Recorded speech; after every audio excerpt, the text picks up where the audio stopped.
are the Super Bowl champs. Championship over. To win the Derby. A Stanley Cup for Los Angeles. Michael Phelps, new world record.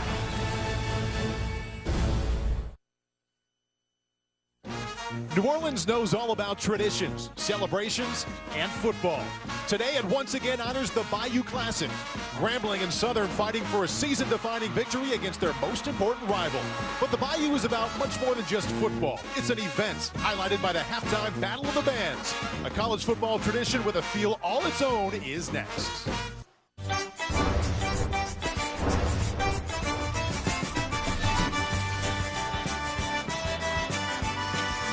What a weekend of football it's going to be inside the Mercedes-Benz Superdome tomorrow. A great NFC battle between the Saints and the 49ers. But right now, it's all about the Bayou Classic, Grambling and Southern. Here come the Southern Jaguars.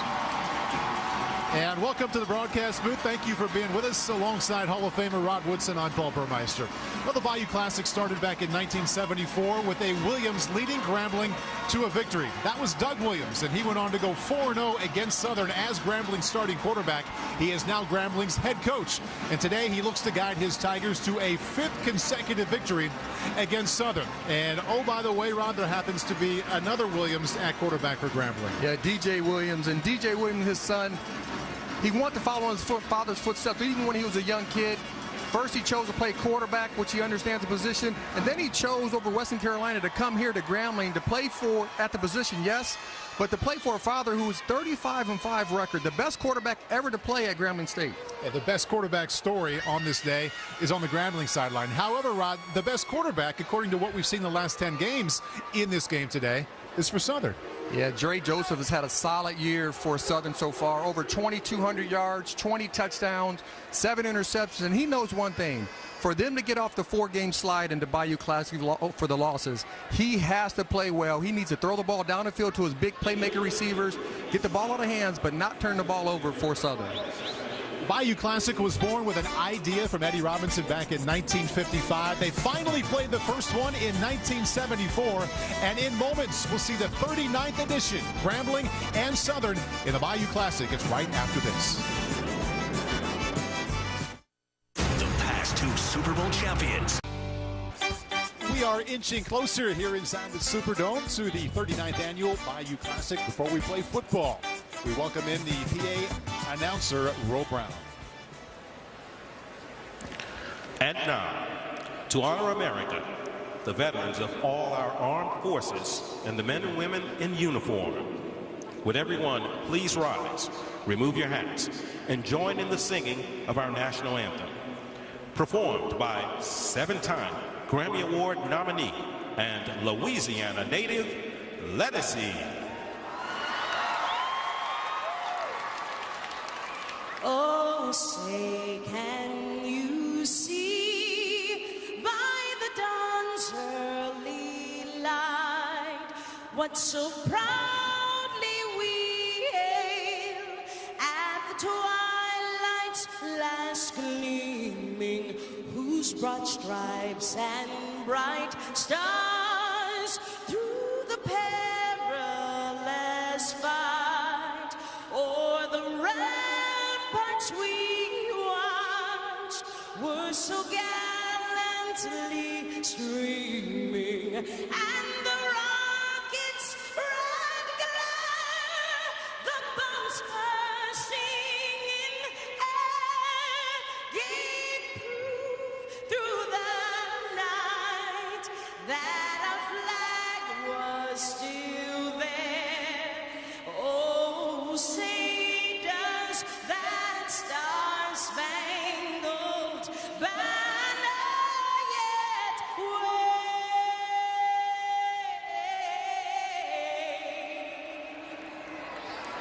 o'er the land of the free?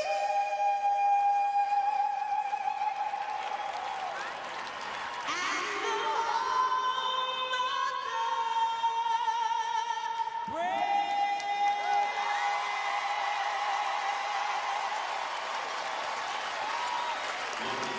Grambling and Southern have one final chance to make this season feel good. What an offseason it would be heading into it with a victory over their arch rival. The 39th Annual Bayou Classic is next.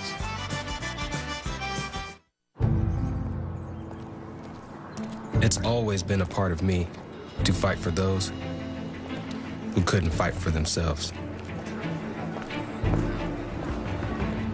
Whether on my block or around the world.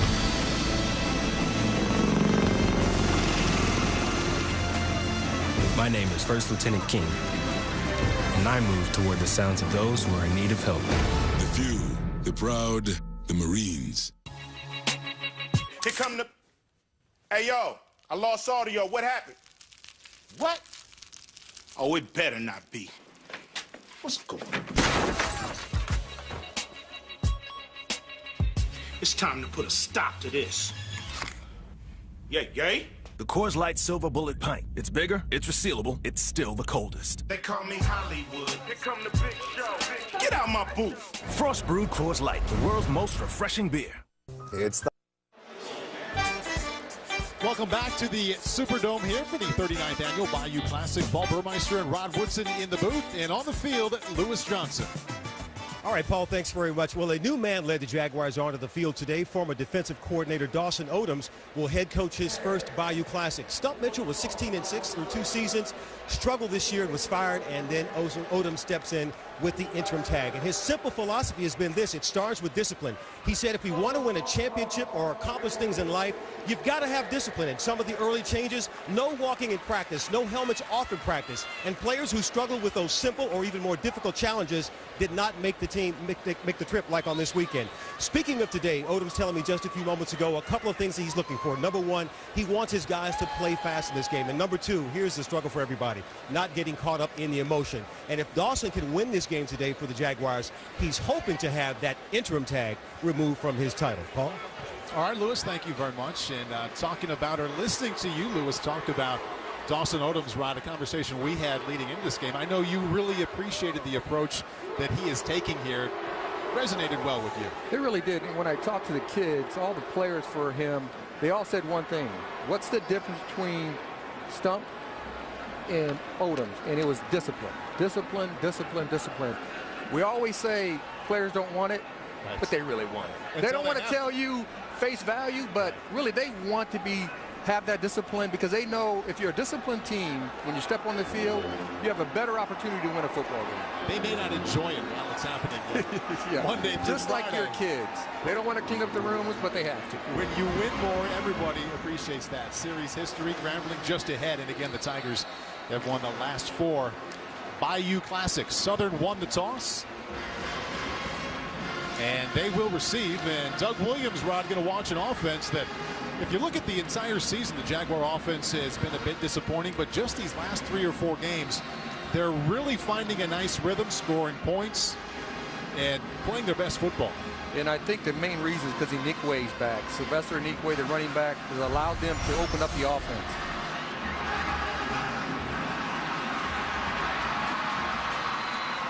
And that's Charles Hawkins returning, and a penalty marker is down.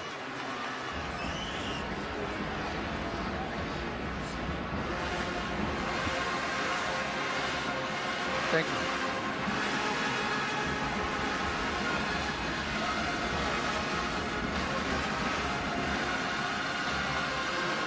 After the play, jump ball, personal foul, kicking team, number 38. 15-yard penalty from the end of the line, first and 10. Penalties have been an issue for Doug Williams' team all season, the most penalized team in the Southwest Athletic Conference. Yeah, and to win 5 games in a row for the Bayou Classic, you can't start the game with the personal foul penalty, hitting the guy out of bounds. So the Southern Jaguars will begin only 2 yards away from the midfield stripe, and Dre Joseph recently has been hot. He is the leader for passing yards in the Southwestern Athletic Conference. He starts out, well, he did all he could to be 1 for 1. Charles Hawkins thought about catching it the 2nd or 3rd time. Eventually, though, couldn't hang on, and it'll be 2nd down 10. Southern starting offensive lineups. There's a look at the offensive line. A true freshman starting at center, Alan Spry, and Lee Doss, number 2, producing all season long. Leads the conference in receptions per game, right at 6 catches in each contest. Tailback behind Joseph is Sylvester Nzikwe. Coming off the best 3-game stretch of his season, but going nowhere that time. Nzikwe dropped for a loss of 1 by Devon Carter. And it's going to be critical not to get caught up in the emotions of this football game. Southern, 4-game losing streak. They know they're playing better this year than they had in the previous years. And Grambling to really finish up a season where it hasn't gone the way they want it to go so far. Grambling defense giving up over 600 yards rushing the last 2 games. You wouldn't know it from the way they played on that first rushing attempt to bring up 3rd down and 12. Empty backfield for Joseph. 3 wide receivers to his right. Penalty marker is down. Joseph steps up and fires. Football comes out. And the Tigers bounce on it. David Smith, the defensive back out of Birmingham, Alabama, with the recovery. We'll take a listen and see why there's a penalty marker on the field. I believe that was Charles Hawkins' illegal motion. He started moving forward to the line of scrimmage before the ball was snapped. Illegal motion on the offense. That penalty is declined. It's also the play is a fumble. Recovered by Grambling. Recovered by David Smith. Grambling strikes first with the first big play of this game, Ron. And this is the type of plays you need to make. They haven't had a great year, but they know one thing. If they can finish off with the win at the Bayou Classic, it takes that sour taste out of their mouth throughout the whole year. Thomas Jackson fumbles there. And just like Southern, Grambling going to start its very first drive from its own 48-yard line.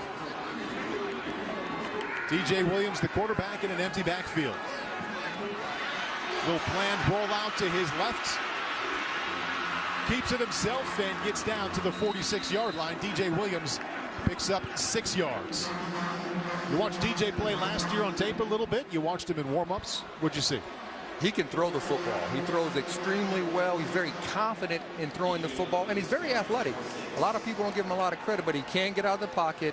He just has to learn, as coach would say, Doug Williams, he has to learn to slide because he's not the biggest quarterback playing out there. Looking to go 2-0 against Southern. He was the starting quarterback in last year's win, a 36-12 win for Grambling over Southern. That running back is Cedric Skinner. He picks up 3. Cedric is the leading rusher for the Tigers so far this season.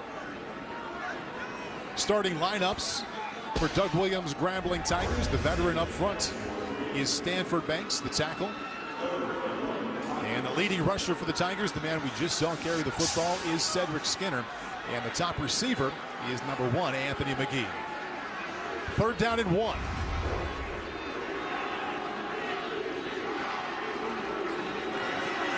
Right back to the ground game, and that's a first down, Grambling. And that's a big pickup for this Grambling State football team because they've struggled all year long on 3rd downs, only converting 45 of 141 for 32%. So Doug Williams knows if you get the running game going, that takes the pressure off of DJ and everything else will open up.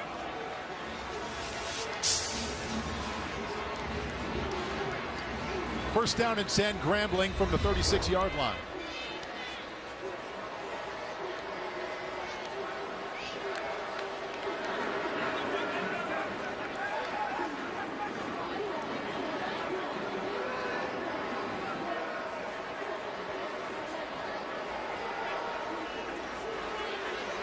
And again, first and 10, Grambling from the Southern 36-yard line. Running back remains Cedric Skinner. Toss sweep around the right side. Cedric finding success early, a gain of 6, followed by a gain of 7, and that time he gets 5. Yeah, Cedric, not a real talkative guy. Meeting with him yesterday, but he believed, I don't know if he got a lot of sleep. He was really nervous in our conversations that we had, but this guy can run the football. He's very patient at getting to the hole and then bursting through it. Take a look there at the Southern starting defense. Anthony Balancier, the linebacker, former safety in high school. He is the number 1 tackler. The second leading tackler, Virgil Williams, the veteran corner, number 7. DJ Williams fires his first pass of the game. Looking for Anthony McGee, left that one out of bounds, and it'll be bring up 3rd down and 6. Yeah, and right now they're moving the pocket. They're moving the launch point for DJ. And that's a good idea because really this offensive line for Grambling State has struggled all year long, even though you have quite a few. You have a couple seniors, you have a junior. This should be the backbone of their football team, but for some reason this year alone, they've really struggled to protect the quarterback and open up holes for the running game. Second third down situation here for Grambling on this drive. They converted the first one on 3rd down and 1 with a 6-yard run from Cedric Skinner. And this is 3rd down and 6. Jaguars rush 4. Standing in a nice pocket. Williams, touchdown, Anthony McGee.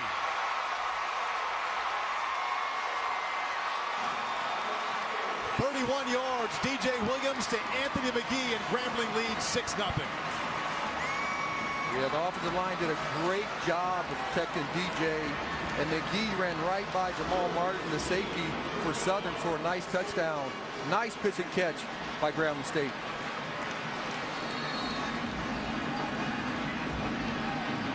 DJ Williams with only his 3rd touchdown pass of the season.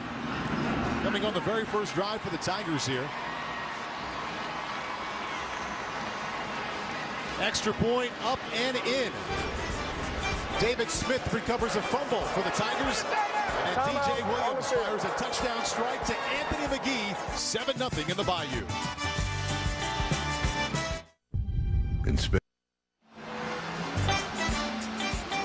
The Bayou Classic is brought to you by the Louisiana Seafood Promotion and Marketing Board. Proud to be part of the Bayou Classic. Louisiana Seafood, demand it. And by the Home Depot. Proud to sponsor the 39th Annual Bayou Classic. More saving, more doing. The Home Depot. Look inside Cafe Du Monde here, the French Quarter in New Orleans. That looks good. It does look good. Most things down here look good to eat. It doesn't necessarily mean it's good for you. It's good for you. Nice to come down here for a weekend and experience, though. There's nothing wrong with Southern comfort food, Paul. I know you live in California, but Southern comfort food is good for you. Hey, I went out and enjoyed it last night and was looking forward to it, and it lived up. Grambling on top 7-0 after a 31-yard touchdown strike from DJ Williams to Anthony McGee. Charles Hawkins cut down at the 23-yard line. Tackle made by Giovanni Randolph. A fired up Randolph running off the field. Yeah, we go back to that protection for the touchdown. They did a wonderful job. I just said they weren't doing a good job, but here they just give DJ a lot of time. We see Anthony McGee running up the middle of the field, a nice pocket, and he steps up, he climbs back into the pocket, and find McGee running straight down the field for a nice, easy touchdown. Dre Joseph out to lead Southern for its second offensive possession. First one ended in a fumble that was recovered by David Smith for the Tigers. That's Lee Doss. Picks up 5 yards. He's the Jaguar that leads the Southwestern Athletic Conference in receptions per game, just under 6. Yeah, Dre Joseph has 20 touchdowns, and 17 of them are going to be combined for Michael Berry, Lee Doss, or Charles Hawkins. If a big play is going to happen, one of these threes are going to make the big plays for the passing game. And to call the Southern wide receivers, those 3 wideouts that you mentioned, the most talented group in the conference, I don't think that's a stretch. I don't think it is. They are playmakers. Each one of them have a different quality and a different aspect to their game. Joseph leads the conference in passing yards and also passing touchdowns with 20. Second consecutive completion there, and that's a nice move. Lee Doss, not only with the catch, but found a way to stay in bounds and pick up 9 yards and a Southern first down. Let's check in once again with Lewis Johnson. Well, Paul, Dre told us yesterday this is his 3rd Bayou Classic, but his first start, he reminded us that as a freshman, he came in behind Jeremiah McGinty in the second half, and then as a sophomore behind J.P. Douglas. So he says that he's played 2 halves. He's putting them together, counting it as a whole game, but he says in his mind he feels ready for this opportunity. Yeah, wasn't really at his best last year, Lewis. 12 out of 24, a touchdown and a pick. And you'll see some of that. He keeps it himself. Picks up 6 yards there. And Dre actually leads this team in rushing attempts. I know they would like for Sylvester Nzikwe to hold that title, but he's been injured with an ankle sprain, been in and out of the lineup. And Dre Joseph been known to keep the ball himself. That's his first carry today. He's had 25 carries in the last 2 games. Second down 4.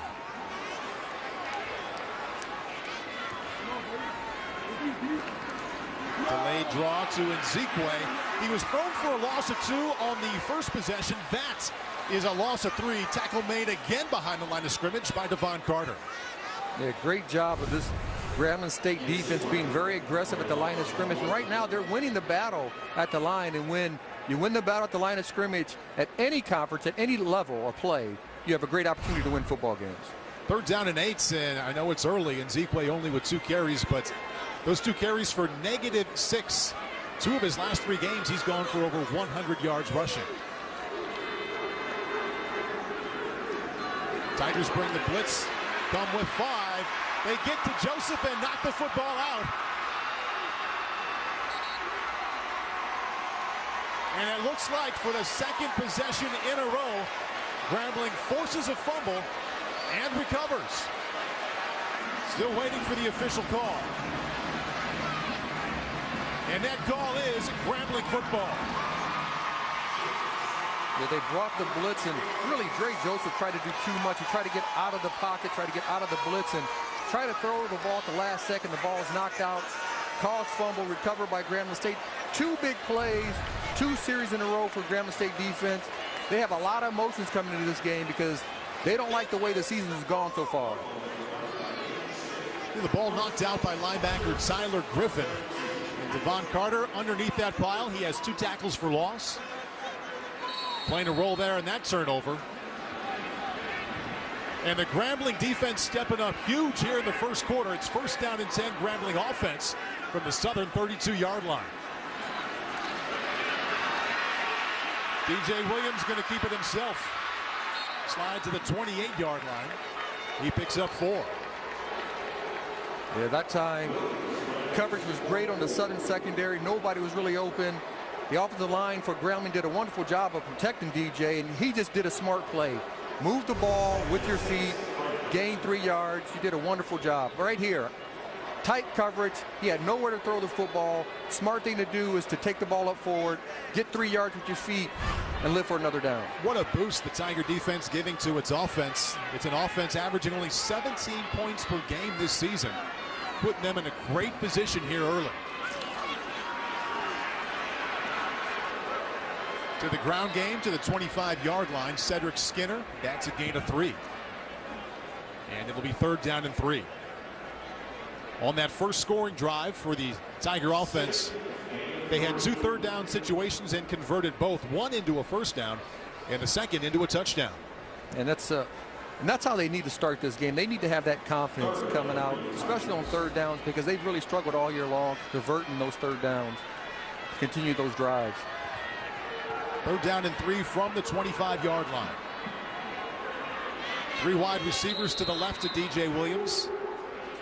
And timeout called by the Grambling sideline.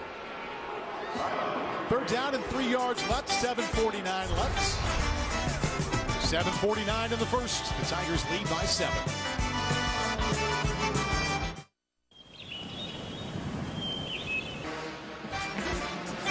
DJ Williams already has a 31-yard touchdown pass to Anthony McGee. Right now he's facing 3rd down and 3 from the southern 25-yard line. Cedric Skinner fighting his way just across the 22-yard line, which means he has enough for a Grambling 1st down. And they've kept it very simple on 3rd down. Very first 3rd down of the game. A dive to the right-hand side. Now this is another ISO to the left-hand side. And Cedric has done a wonderful job of gaining yardage after contact. Doug Williams has been going back and forth a little bit with its quarterbacks. DJ Williams recently had an injured hip. Frank Rivers actually has better numbers than DJ Williams. But DJ gets the start here today. In his young career against Southern. Cedric Skinner right up the middle. Just across the 17-yard line, he picks up 3. I like what Doug told us, though, during the week. We're talking about his quarterback situation. He said, we don't have a quarterback controversy because these 2 quarterbacks get along. Frank and DJ like each other. We have a quarterback decision to make, and we made the call to stay with DJ. And I can see why. I mean, DJ does throw the ball extremely well. I saw that in the warm-up. But, you know, one thing about you got to play well during the games. And that's how the player's going to react. They know who the best player is. And at the end of the day, that's who they want on the field. 2nd down, 6, I backfield. The tailback is Cedric Skinner.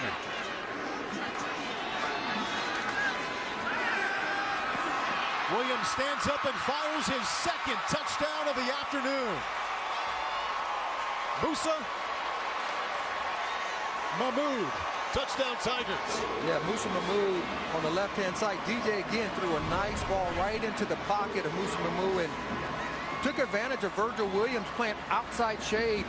The safety has to help the cornerback. He's going to play outside if they're going to run a slant route versus Southern defense like that. 2 turnovers turned into 2 touchdowns by DJ Williams. 6:22 left. The Tigers already with a 2-touchdown lead. Extra point is up and in. So DJ Williams to Anthony McGee to end the first drive, and now Williams to Mahmood to end the second, and beating Southern's best defensive back, Virgil Williams, in the process. 6:22 left. It's 14-0 Tigers in the Bayou Classic.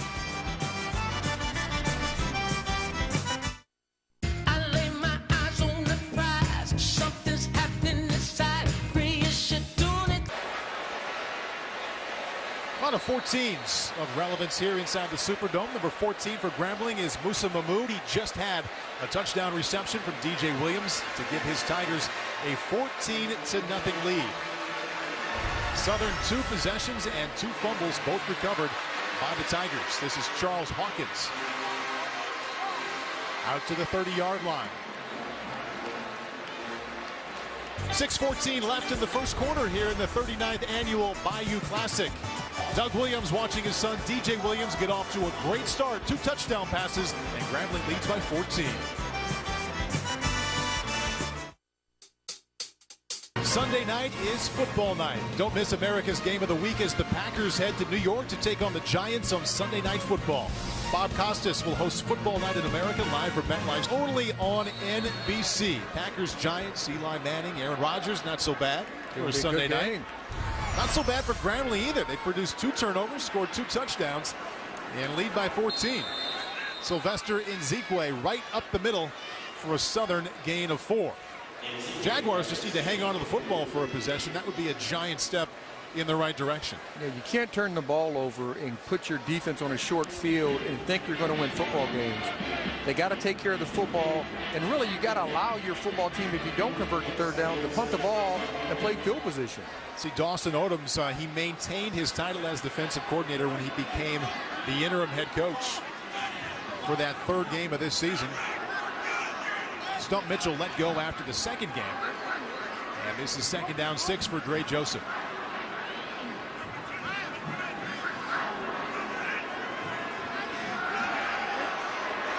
Play action, and you can't throw it any better. Brian McCain, the fullback, just couldn't hang on. That's the 2nd drop of the afternoon early here in the first quarter for the Jaguars. And this really has plagued Southern's offense the whole year long, is that so many times they're open, the ball's right there. McCain has the ball in his hands. If he catches that, he's gaining another 10, 15 yards. Too many drops throughout the year. This is a nice offense. This is a pro-style offense. They can move the pocket. They can do a lot of different things with their playmakers. But at first, you got to catch the ball to make those plays. Especially for an offense that relies so much on the pass. Number 1 Southwest Athletic Conference passing offense, and dead last in rushing offense, averaging less than 3 yards per carry as a team. Tigers bring a 5th extra rusher there, and standing and just throwing it out of bounds. Late flag coming in. Reined in from the defensive backfield just moments after Joseph's pass fell incomplete.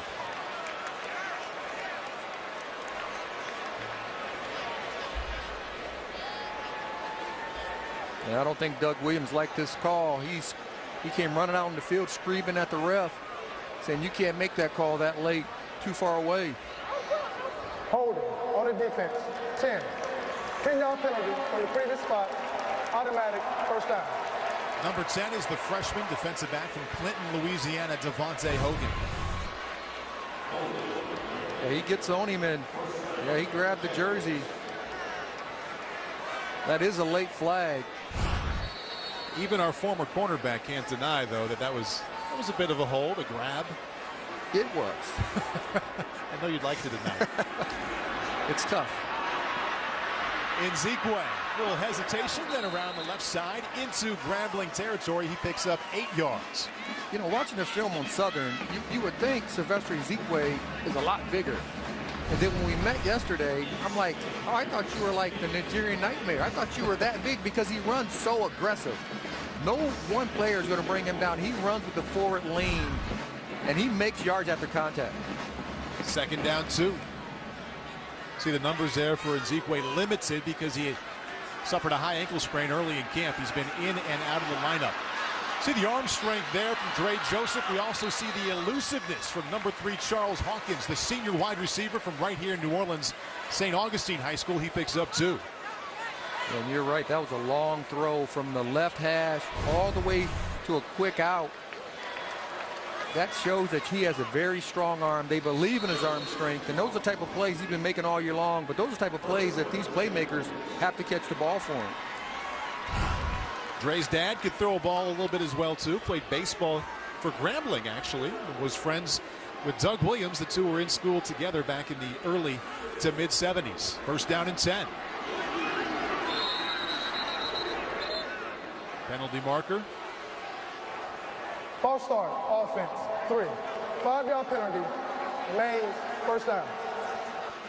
So Dre Joseph's numbers right now for interim head coach Dawson Odoms, he's 4 out of 6, and those 2 drops, the 2 incompletions were drops, and he's picking right up from where he left off here recently. Been very efficient. The last 3 games, he's over 60%, 9 touchdowns and only 1 interception. So the team has won only 3 games, but the quarterback, Dre Joseph, playing better than any other quarterback in the Southwestern Athletic Conference at this point. Sylvester Ezekwe, that's the 3rd time in the first quarter alone he's been dropped for a loss. That's a loss of 3. Yeah, the defensive line from Grambling State is definitely getting penetration. And I said it a little while ago, they're winning the battle at the line of scrimmage. They're finding their creases, and they're making it tough to run the football against this Grambling State defense at this point. In the backfield there to make the tackle, Devon Medis, the defensive lineman, and also defensive back Naquan Smith. Second down, 18 coming up.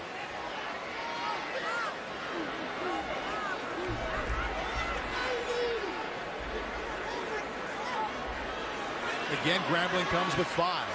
And Joseph knows just what to do with it. Lays it off underneath to Bradley Coleman for 19 to get the first on second down and 18. Those are the type of throws and those are the type of plays they've been making all year long, but they need to be more consistent with those type of plays. And Morris, the defensive back, needs to take a better angle to make that tackle so he can take the yardage that was gained to a minimum. Seeing why Dre Joseph, the reigning Southwest Athletic Conference Player of the Week in the last game he played against Alabama State. 32 completions, over 70% completion for 3 touchdowns and 349 yards. He's now 5 out of 7. He has the Jaguars 1st and 10 from the 35. And that's the 3rd drop of the first quarter. Michael Berry can't hang on. 3 drops already, 2 fumbles, 2 pre-snap penalties, and this is just the first quarter. And I know Coach Odoms is saying this is not how we want to start this football game. We have to calm down. I think it could be jitters because they understand the history of this football game, and a win here would definitely help the season for both teams. Second down 10. Sylvester Ezekwe. Hard running for a gain of 4. That'll bring up 3rd down and 6. Let's check in on the sideline with Lewis. Well, you guys were speculating about Dawson Odoms talking to his team, in the last time out, he pulled everybody together and said, listen, you guys act like we haven't been here before. He believes they've taken Grambling's best shot and they've coughed up the ball twice, but he's just trying to get his guys to settle down, to regroup. They're trying to run the ball with Ezekwe. Got a few passes, but the drop balls, these types of things seem to show the jitters, trying to get Southern to relax. They need to score here. Yeah, those 3 drop balls, Lewis, also 2 fumbles, both recovered by Grambling. We'll see what they do on 3rd down and 6. Coming right back to Michael Berry. Would have taken a perfect pass. Perfect it was not. And they're now facing 4th and 6. He got the separation that he wanted. And that time Dre Joseph just overthrew the outskirts hands of Michael Berry. And those are the playmakers. Michael Berry, Lee Dawson, Charles Hawkins. Those are going to be guys he's going to look throughout this whole game, because those are the guys he really trusts at catching the football down the field. And Michael Berry earned that trust, making big plays, averaging almost 17 yards per catch, which is best on the Southern offense. Going for it now on 4th down and 6. The Jaguars 9 out of 18 4th down situations so far this year. Joseph with time, firing high and incomplete. Grambling defense doing its job so far. In the first quarter, they've recovered 2 fumbles, also forced an incompletion on 4th down. Tigers continue to lead by 14.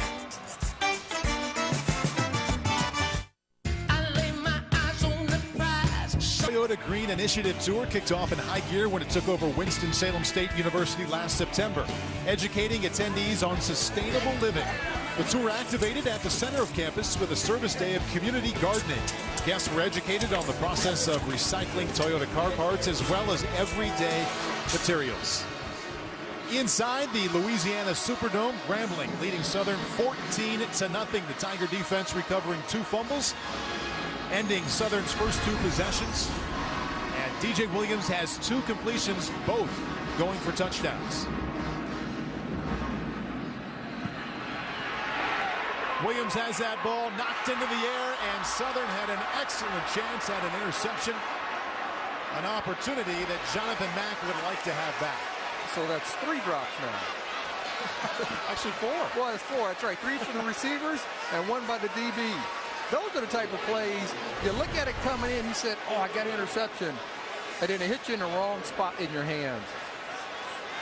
He is hit when he releases the ball. And that's a great opportunity for Southern to make a big play and put their offense on a short field, and he just drops the ball. No surprise to see for Southern Anthony Balancier in the backfield of the opposing team. Number 1 tackler in terms of sacks and tackles for loss for the Jaguars. Delayed draw football came out.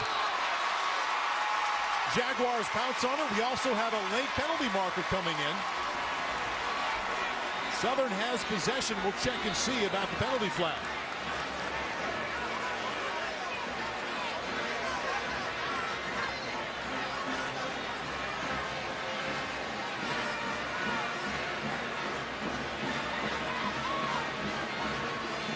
Yeah, I think they're talking about what the penalty was.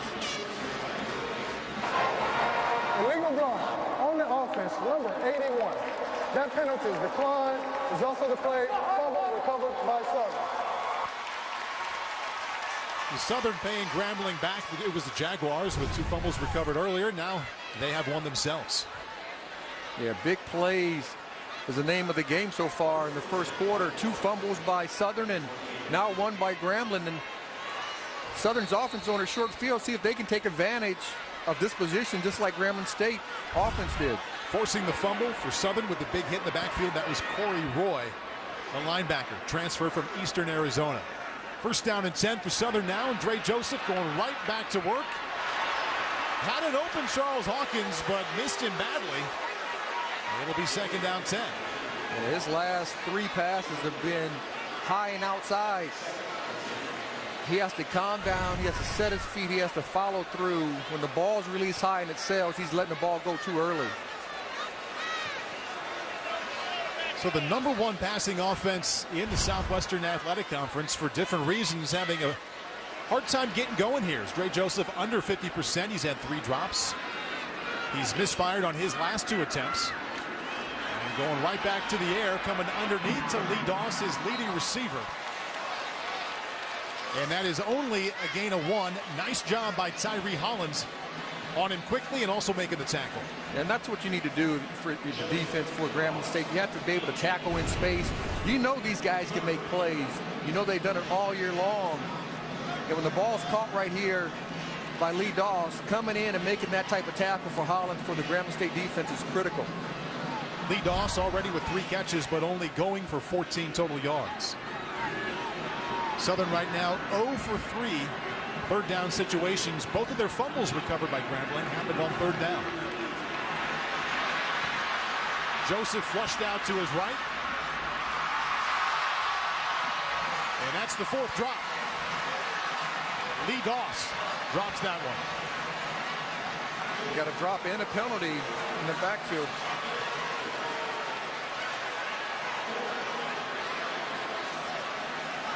Personal foul. Roughing the passer, defense, 29. After this field goal, automatic first down. Cedric Goins is number 29. Junior out of Monroe, Louisiana. Yeah, he took about 3 steps before he came in and launched on Dre Joseph. Just got to play smart football.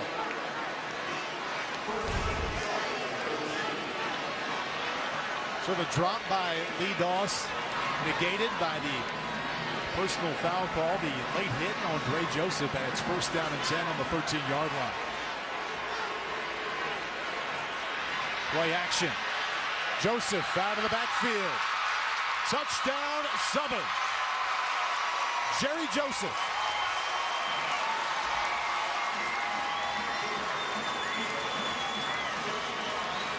A real good play call. Looked like it was going to be a boot. They snuck out the running back at the last second out of the backfield. Nobody was there. Untouched going into the end zone. Like that play call. That was good looking. Set up well. Joseph sneaking out of the backfield there. And Dre Joseph finding him. Matthew Hill cuts the Grambling lead in half. Well, you look right here.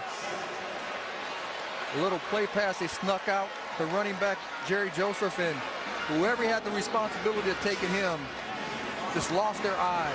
Looking in the backfield, when you do that, that's when you get wide open receivers and running backs. 3 touchdowns in this game, and all 3 coming after turnovers. 2 fumbles recovered by Grambling in the first quarter. And moments ago, a fumble recovered by the Southern defense. And Jerry Joseph, all smiles, being congratulated, telling his teammates about how he got so wide open. And it's 14-7, 28 seconds left in the first. Yeah, this game right now is all about turnovers. You turn the ball over, they're putting points on the board. You don't, they're not putting points on the board. So each coach should go back and talk to their teams about being critical, taking care of the football, covering up, don't let that ball go to the ground. Number 11 for Grambling is Kajandre Domino.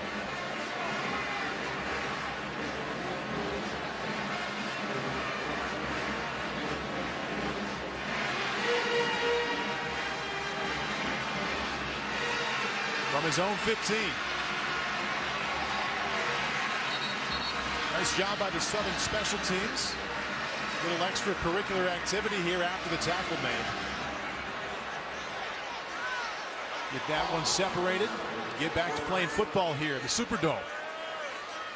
39th Annual Bayou Classic. That is DJ Williams, the son of legendary Grambling head coach Doug Williams. His father Doug went 4-0 against Southern as the starting quarterback. That included the very first game, a victory for the Tigers back in 1974. Part of Doug's 35-5 record as the starting quarterback here, and DJ Williams started last year in the Tigers win against Southern. 2 completions for 2 touchdowns already today. Cedric Skinner fighting to keep his feet, goes down right at the 30-yard line. He picks up 3. And talking to Doug about what they need to accomplish to win this football game, they need to establish the run and take the pressure off the passing game. When the run game is open, when it's going well, when it's very consistent, now they know they can throw the ball down the field. Interesting first quarter here in the 39th Annual Bayou Classic. 3 touchdowns, all touchdowns coming off of turnovers. Dre Joseph has a touchdown pass. DJ Williams has 2 touchdown passes. 14-7 heading to the second. Sports. 1 quarter in the books. The Bayou Classic, the 39th Annual Thanksgiving weekend tradition here in New Orleans. A lot of scoring, a lot of turnovers. 3 touchdowns, 3 turnovers. And Grambling has a 1 touchdown lead. To the ground game, that's Cedric Skinner. He picks up 2 yards. Yeah, they got to get back to the ground game, and Cedric Skinner has to make sure when he starts making contact that he's taking care of the football. He doesn't have it out there very loosely because that Southern defense is trying to get to the football at this point. Jaguar defense, Rod, did a nice job of not only getting to the football but forcing the football out in the first quarter.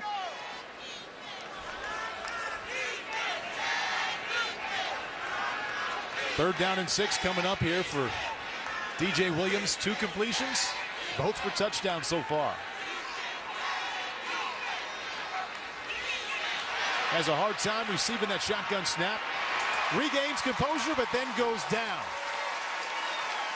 Southern with a sack. Defensive end Delwyn Williams drops Williams for a loss of 9. Yeah, Williams just beats Anthony Cherry off the right edge.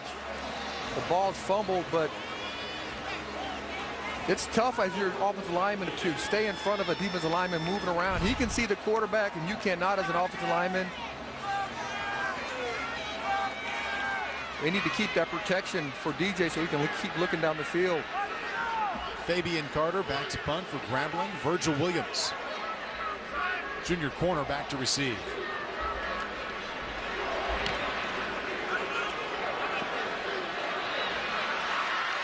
Backing up and now reversing field. Williams has some work to do.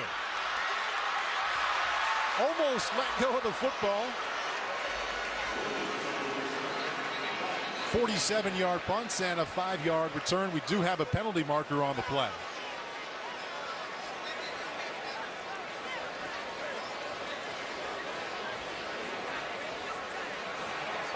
Doing the return, blocking it back. 38, return team. Half the distance to the goal, 1st and 10. I don't know if these balls are that slippery. They're just coming out the packages, but this ball is coming out again for Virgil Williams. After seeing 3 fumbles and 4 drops, you would think in that first quarter, you want to hold on to the ball just a little closer than normal. Dawson Odoms telling us if we didn't have this guy, we would be in serious trouble. That's Virgil Williams, one of the leaders of that offense, along with Anthony Balancier. Leaders on the defense, pardon me, for Southern. Sylvester Nzikwe. Interesting story for Nzikwe. He's from Seattle, Washington. Picks up 4 there. How does someone from Seattle end up at Southern? Well, his mother is a Southern graduate, so he followed his mother's footsteps down here to Baton Rouge. Redshirted as a true freshman. Didn't play as a redshirt freshman. Was a role player his 2nd and 3rd year of eligibility anyway. Over 700 yards rushing. Ankle injury. Finally earned a scholarship in spring football this year. And just now, the last month, is healthy. 2 of the last 3 games, over 100 yards rushing. There he is fighting out near a Southern first down. Picks up 5 yards. Well, you talk about Seattle, Washington, understanding what the history is down here, especially for Grambling and Southern and the Bayou Classic. And he used to watch it, but he never really understood the dynamics of what the Bayou Classic meant until he got down here. And he's really happy he made that choice to come down here to Southern. Difficult for any young player to come in and really realize the importance of a rivalry. I mean, you played in one going on today, Indiana and Purdue, the old Oak and Bucket. Yes. One of the oldest ones in the Big Ten. Probably meant more to you as an upperclassman than it did as a freshman and sophomore. You don't know the history when you first come in, and I think you learn it from the older guys, from the community. They talk about it more and more. And, you know, being from Seattle, he really, it's a different type of lifestyle in Seattle than it is in the South. So he had 2 things to learn: different lifestyles, different way of living, different foods, but a different culture when it comes to football also. So I think he's done a wonderful job. A walk-on coming from Seattle to the South, getting a scholarship, talks about commitment and how hard you work in the classroom and on the field, and that's the reason he has one.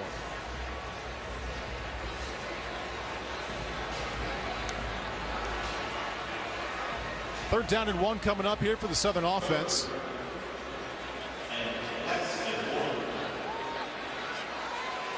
Could be a quarterback sneak, only 3rd and inches.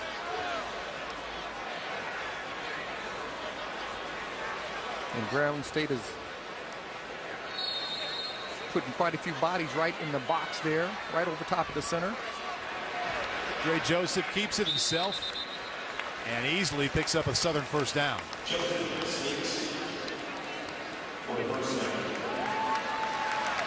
That really was a critical conversion for Southern. Even if they don't go down and score points, at least can move the field position and play the field position game for Grambling State. Doug Williams telling us this week it's not only for bragging rights this game, but it's really most important for recruiting rights in state here. You see how many players on each side coming from right here in Louisiana. First down and 10 from the 24. Dre Joseph to Charles Hawkins. Slips a tackle, and down the right side he goes. Charles Hawkins making up for an earlier drop with a catch, a pivot, and a sprint for a 16-yard Southern gain. But those are the type of plays that these receivers and Michael Berry and Lee Dawson, right there, Charles Hawkins, can make for this football team. Catching the ball in space, getting rid of the football early enough so they can do something with it after it. Breaking the attempted tackle there from the senior out of Monroe, Louisiana, Edward Patterson. Speaking of native Louisianans playing in this game. Dre Joseph taking a shot deep. Intended for Lee Doss. Coverage for Grambling. By Tyree Hollins. Yeah, Tyree Hollins didn't get flagged for that, but you know, nice coverage. He's underplayed it. And it's very close, but it's a good no call, Paul. Let the defenders play. Why not, right? That's right. They have a right to the football, too. They definitely do. Second down 10 coming up for Dre Joseph. I backfield behind him. Sylvester Nzikwe is the tailback. Nzikwe also the leading rusher right now. 16 yards on 8 carries. Joseph with a good decision. That's another Jaguar first down. Picking up 13 yards is Bradley Coleman. And what I really like about Dre Joseph, he has a quick release. I mean, he can get rid of the football extremely fast, and that ball can fly out of his hands. We saw in that last pass, the deep ball, I mean, he barely let that ball go, and it went 50 yards in the air. Notice right away, whether it's watching him in warm-ups or on tape or here in the game, throws a very good spiral, a lot of RPMs, a lot of velocity as well. He has the Jaguars inside of Grambling territory, and Nzikwe running hard across the 40-yard line, picking up 7. And now it looks like Southern's offense has found his rhythm. They have played well for the most part throughout the year. Now their offensive line is starting to move the defensive line for Grambling. And when you can do that, you can start making those 8-yard chunks on first down, and that makes your play calling on second and third down a lot easier for the offensive coordinator. Co-offensive coordinators for Southern after the coaching change following the second game. Chad Germany, the quarterback coach, shares it with Elvis Joseph. And you talk about fitting a football in there to Lee Doss. Joseph to Doss for 22 yards. Love the throw, also love the catch. Yeah, Edward Patterson, the best defender for Grambling State. And the only thing Lee Doss could do was catch this football because it hit him right in the chest. And how he hit it, that's a great throw by Dre Joseph. A little back shoulder, very, very tough play to defend as a cornerback, but a great pitch and catch by quarterback and receiver Lee Doss. Catch was made tough, or it looked tough, because Edward Patterson, the cornerback for Grambling, kind of had a hold of him before that football came in. Dre Joseph on 1st and 10. Nearly had a touchdown, coming right back to Doss. Tyree Hollins with a tight coverage for the Tigers. And that's a great play, a great way to finish for Tyree Hollins. Stripping the ball through the pocket. We see right there, great coverage. He breaks on the ball, but that final strip down to the ground made the ball come out. That's a good throw by Dre Joseph. He thought he had it. He said, I can't throw it a whole lot better than that. And it was a good throw, but sometimes you just got to give credit to the defender on making a good play. 10th play of the drive coming up here. 2nd down 10 as we approach the 10-minute mark of the second quarter. And Nzikwe motions out of the backfield. Joseph again with time. Touchdown, Jaguars. Charles Hawkins.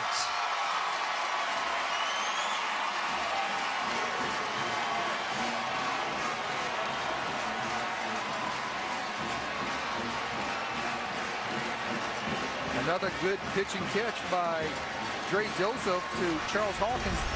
But I don't know how you can throw a ball in the middle of the field when they're playing single high coverage as a defender. Naquan Smith just misplayed the ball. If he plays the ball, he makes a big kick or a pick. Right, exactly.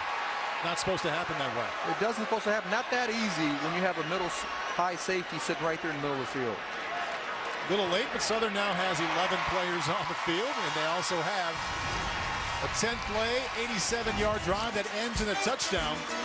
Dre Joseph to Charles Hawkins. Hawkins on senior day against Alabama State a couple weeks ago. Kick return touchdown, receiving touchdown. Now a touchdown in the Bayou Classic.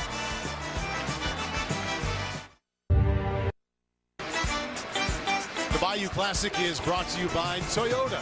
Live green, drive green, Toyota. And by State Farm. Get to a better state, State Farm. All tied up here in the 39th Annual Bayou Classic. Fans enjoying it here inside. And this is your first Bayou experience, correct, Rod? It is. It's outstanding. It's fun. To come down south and be at the Bayou Classic, the food, it's a unique the game, the bands, it's wonderful. And the time you get here, Kajandre Domino. Deep to receive. Cedric Goins comes up with it. Returns it for 9 yards. All tied up at 14, 9:51 left in the second.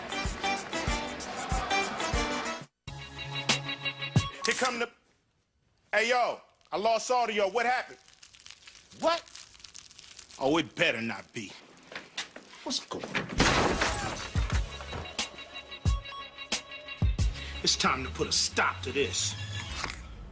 Yeah, yay? The Coors Light Silver Bullet Pint. It's bigger, it's resealable, it's still the coldest. They call me Hollywood. Here come the big show. Get out my booth. Frost brewed Coors Light, the world's most refreshing beer. I lay my eyes on the prize. Something's happening inside. Creation doing it to me. Girl, what you doing to me? You've been born since birth. Been a blessing to this earth. There's so much more. I just can't wait to explore. You're all I need. What you doing to me? The Toyota Prius. Those who get it, get it.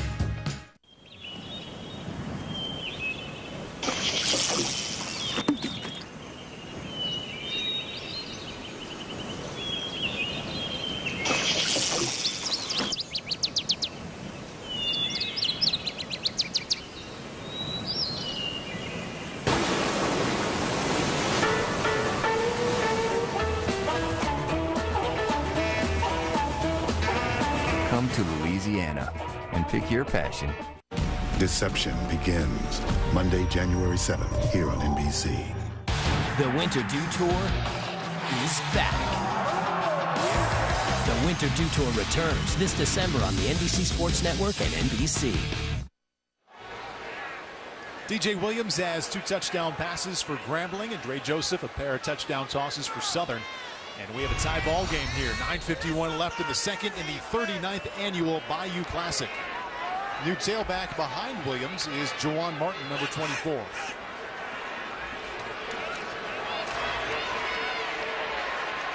Martin stuffed by the center of that Southern defense. That's only a gain of 1. Let's check in once again with Lewis Johnson. All right, Paul, it won't be long before Battle of the Bands happens down here on the field, and both teams getting ready. Prince Gray is the senior drum major from Grambling. You're leading the group out for your second time at the Bayou Classic. So what's the last week been like getting ready for this show? The last week's been very intense, but we've been managing to pull everything together. A lot of early mornings, a lot of long nights, but we managed to pull it together and make sure everything is going good. Academics come first, of course. Right. So we get our schoolwork, we go on the field, we do our thing, and we're ready to work from there. It's second quarter, and as you get closer to halftime, what's going through your mind as you prepare to go out there? The only thing going through our mind, the mind of the world fame, is give the people what they want. As long as we can give the people what they want and put on an excellent show on behalf of both bands, I think the crowd will be very, very pleased and enjoy themselves. All right, Prince, good luck to you. Thank you. And Southern. Paul? Lewis, Prince, thank you very much. Rod, you are in for a treat at halftime, the Battle of the Bands. Nothing else like it. Yeah, and DJ Williams said that these guys practice longer than they do. But you got to remember, football, they have regulations that go by from the NCAA. They might be able to practice more than 20 hours a week, is what you're saying? Yeah. 3rd down and 10 coming up for DJ Williams. 3 out of 5 right now and 2 touchdown passes. Stepping up, and he can't throw it any better than that. Put it right where he wanted to. On number 1, Anthony McGee. Couldn't come up with it, and it'll be 4th and 10. Yeah, it looked like Southern's taking its turn of dropping the football from the receivers, and now Grambling State is taking its turn from dropping the football. The tide has turned, the momentum has turned for these football teams. Grambling playing with more energy, more emotion, more swag, so to speak, as college kids and young kids like to say, and Grambling seems like they're very unsure of themselves at this point. Seeing a pattern here too, Rod, in the first half. 8:22 left in the second quarter. Both quarterbacks enjoying pretty good time in their pockets. Their offensive line's doing a nice job. Fabian Carter punting to Virgil Williams. And Matt Carter's best effort, that'll be down at the 36-yard line. A lot of offense so far in the 39th Annual Bayou Classic. All tied at 14. When you're Dre Joseph and the Southern offense, based off the last drive, now coming into its own a little bit. Touchdown drive that went 87 yards. In the first quarter, they had 60 total. And they have a first down on the first play of this drive. Charles Hawkins. Last time we saw him, he was hauling in a touchdown catch from Dre Joseph. That time he gets 18. And I really believe you can see the difference in the momentum and the speed of the game. Southern looked like they're playing a lot faster than Grambling State. Grambling State just not playing with the momentum they did when they got those turnovers early in the game. 2 turnovers produced 2 fumble recoveries on the first 2 drives for Southern. Doug Williams shaking his head at what his defense is doing here recently. Dre Joseph now 12 out of 22. He's now 13 out of 23. Wade Julian with the tackle. Gain is 5 yards. You know, what I really love about Dawson Odoms, the interim head coach for Southern, is that he has made no negativity on the sideline, no negativity in practice. Let's be positive. Let's think positive, and good things are going to happen. And, you know, it started out 14-0 for Grambling State. Excuse me, 0-14 for Grambling State point-wise, and they just kept fighting. They kept being positive. Good things are happening. Now the momentum's on Southern side. Dre Joseph, you see 2 touchdowns there and also no interception. Stepping up here and wisely dumping out of the backfield to Sylvester and Zekwe, the leading rusher. He's had at least 4 catches in each of the last 4 games. That one good for a first down and a gain of 12. No surprise to see Dre Joseph with 2 touchdowns and 0 picks, Rod, based off of how he's played recently. Last 3 games in a quarter and a half, 11 touchdowns and only 1 interception. Interceptions are a real issue for Dre Joseph last year when he threw 9 interceptions and really played about half of the time. Only 7 total for this season. And Zekwe remains the tailback on 1st and 10 from the 29. Pump fake from Joseph coming back to the middle of the field, and that's another Southern first down. Lee Doss has it for a gain of 11. And Southern's really taken advantage of Grambling State playing a lot of soft coverages with their corners and safeties. So the receivers are just coming down and sitting down in space. And they're just pitching, catching, getting 8, getting 10. Sooner or later, Grambling State has to go up and press these guys, put some pressure on the receivers, and throw off the timing. Lee Doss already with 6 catches today. 6 catch is his average. That average is the best in the Southwestern Athletic Conference per game. Sylvester and Zekwe to the 17-yard line. He gets 1.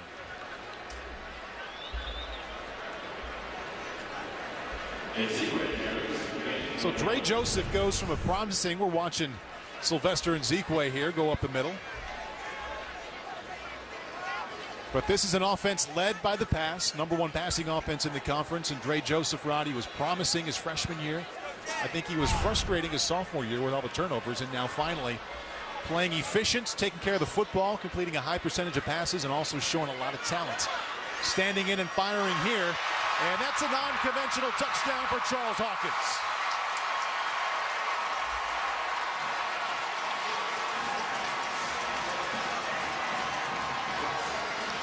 Yeah, Edward Patterson read the coverage great. He broke in front of the receiver. He ran the route for him. Just didn't make the plays, and then Charles Hawkins just goes in for the touchdown. It's almost like he didn't expect that much velocity on the football coming. Well, I mean, Dre Joseph can throw the ball. The ball flies out of his hands. It comes off his hands like a cannon. but he did everything perfect besides catch the football. The ball bounces in the air.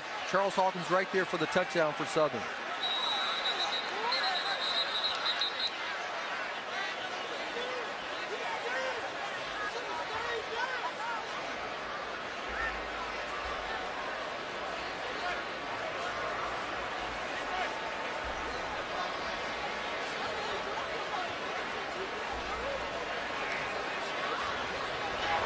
False start, offense, 99.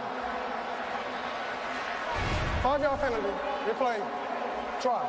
Well, you see this touchdown here, and Edward Patterson reads the route, the three-step pass, so fast, but he just, when you come up there, you got to look the ball in. You can't take it for granted that you're going to catch the football, and that's what happened. The ball bounces up for a touchdown for Southern. So that Southern drive ends the exact way the former drive did, with a 17-yard touchdown pass from Joseph to Hawkins. Southern leads for the first time, 21-14. It's not just about football. The Bayou Classic, 5:25 left till halftime. That means we are almost to the Battle of the Bands.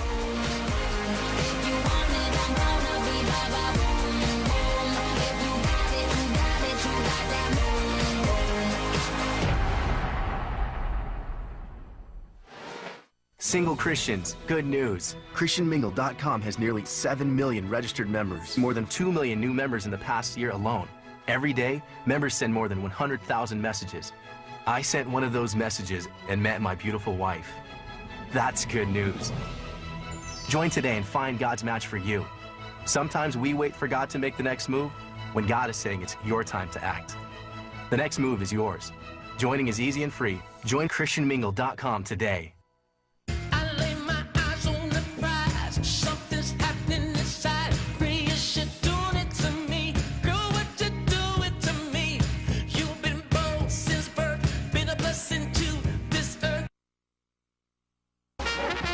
The 39th Annual Bayou Classic kicked off this past Tuesday right here inside the Superdome. Chefs from around New Orleans make 39 feet of fried oyster and shrimp po' boys provided by the Louisiana Seafood and Marketing Board.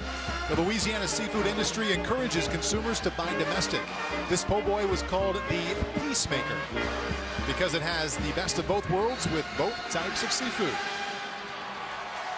You can still eat nachos in the stands, though. That po' boy looked good. Didn't it, though? I'm getting hungry. It's about lunchtime. I'm getting hungry. Maybe we'll serve one up here at halftime. Kajandre Domino will not get a chance to return that one.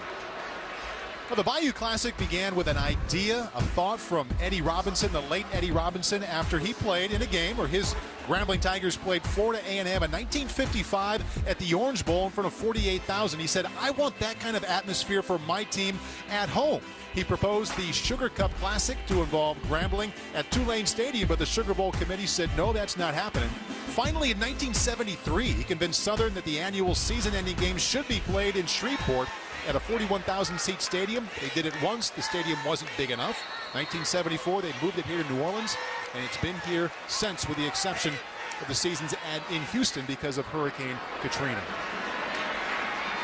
Jawan Martin, not touched till he picks up 8 yards. Touching him is Jonathan Mack, and also tackling him. Did you see the Eddie Robinson, the wins? 408 wins. Paul, I don't know if I have 408 wins and everything I've ever done in my life. I'm talking about football, tennis, tetherball, darts. That's a lot of wins. And he is now, once again, the all-time winningest coach in the history of college football. Joe Paterno had over 100 wins stripped because of NCAA sanctions. So Eddie Robinson, yes, again with the title of all-time winningest. 2nd down 2 for the Tiger offense. Jawan Martin remains the tailback. DJ Williams with a hard sound coming up with that one. And Musa can't hang on. Lewis Johnson, come on in. Well, Paul, you know, we were talking to Doug Williams yesterday, and he's in a season where he went 1-9, 0-8 in the conference. He said that this is the time that he wishes that he could have called Eddie Robinson. He could imagine getting him on the phone, and the words would have been, hey, Cat, you got to weather the storm. That's what Eddie Robinson would have told him. But no question that Doug Williams really remembers and reflects on Coach Rob when things are going well or rough in a season like he's had so far this year. Third down and 2 now for the Tiger offense. I backfield. Jawan Martin remains the tailback.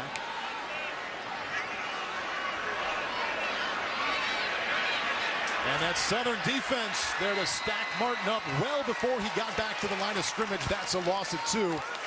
Anthony Balancier, the leading tackler for the Jaguars, there in the backfield. Yeah, and outside of the first 2 series for Grambling State, who, when they scored the 14 points, they've really struggled to convert the third downs. And Southern's defense is playing so much faster. I'm just surprised that Grambling State hasn't taken any more shots down the field on the secondary, because this secondary for Southern is banged up and beat up.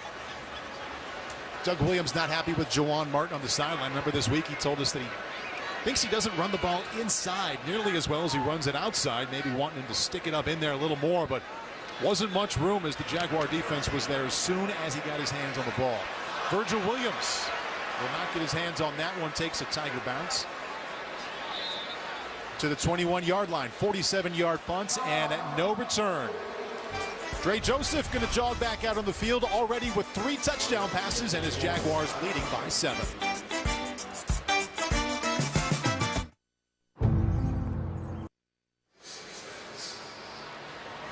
Coming in January, it's where NFL players Adrian Peterson, Mark Sanchez, and Reggie Bush started their paths to greatness. The U.S. Army All-American Bowl, January 7th on NBC. That's a fun one, Rod. Glad you're going to be along with us.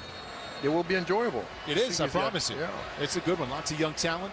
Young future, the future of the sport. Get to talk to those kids, get to know them, and watch them play all day on Saturday. Southern offense back out to work. That's Sylvester Nzikwe, the leading rusher for the season. Also for this team on this day, 24 yards rushing, and he gets 1 right there. Dre Joseph, the quarterback for Southern, started out 5 for 12. And if you watch that 5 for 12 start, there were 3 or 4 drops in there. Since then, his receivers doing a much better job, and he's 11 for 14 and 146 yards. And he's really taken advantage of Grambling State playing soft coverages in the back end. I mean, they're not really getting up and pressing those receivers, and they're having free releases, and they're just sitting down in the coverages. And Dre Joseph just finding them and picking them apart. Last 3 drives ending in touchdown passes for Dre Joseph. Big change from the first 3 possessions, ending in 2 fumbles recovered by Grambling and also a failed 4th down attempt. Rolling out to his left, that's a tough pass. Also a nice catch by Brian McCain, his fullback. He picks up 4 yards. And Brian McCain is making amends for dropping that first one in the first couple series for Southern. Great catch by the fullback going to the flat. Dre Joseph thrown the ball 26 times here today, no interceptions, and we've seen that.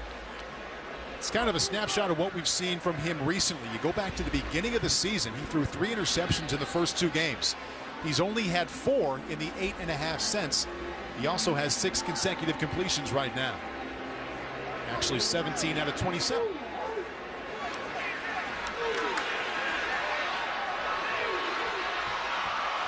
Gave his receiver a chance, Mike Berry.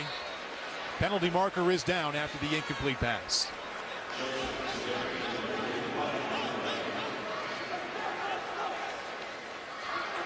Holding, offense 75. That penalty is declined.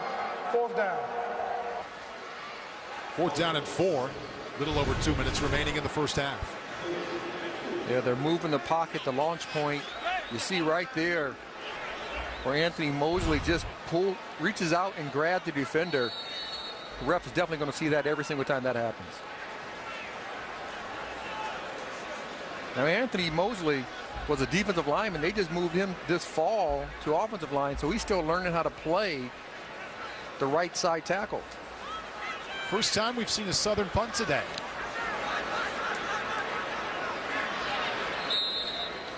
Grambling's next possession after the fair catch by McGee will begin on the 39-yard line. Coming up, it's the U.S. Bank NBC Sports Halftime Report. Liam McHugh, Doug Flutie, and Heinz Ward all in our New York studio. They'll have college football scores and highlights, plus they'll take a close look at tomorrow night's great matchup, the Giants and the Packers. Plus, of course, we'll show you the battle of the bands. Doug Williams, top of the broadcast, we said he went 4-0 as the starting quarterback against Southern.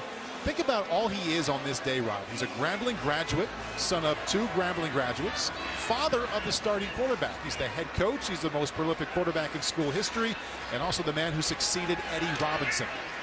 Right now, he's watching his son fire complete to McGee for a gain of 3.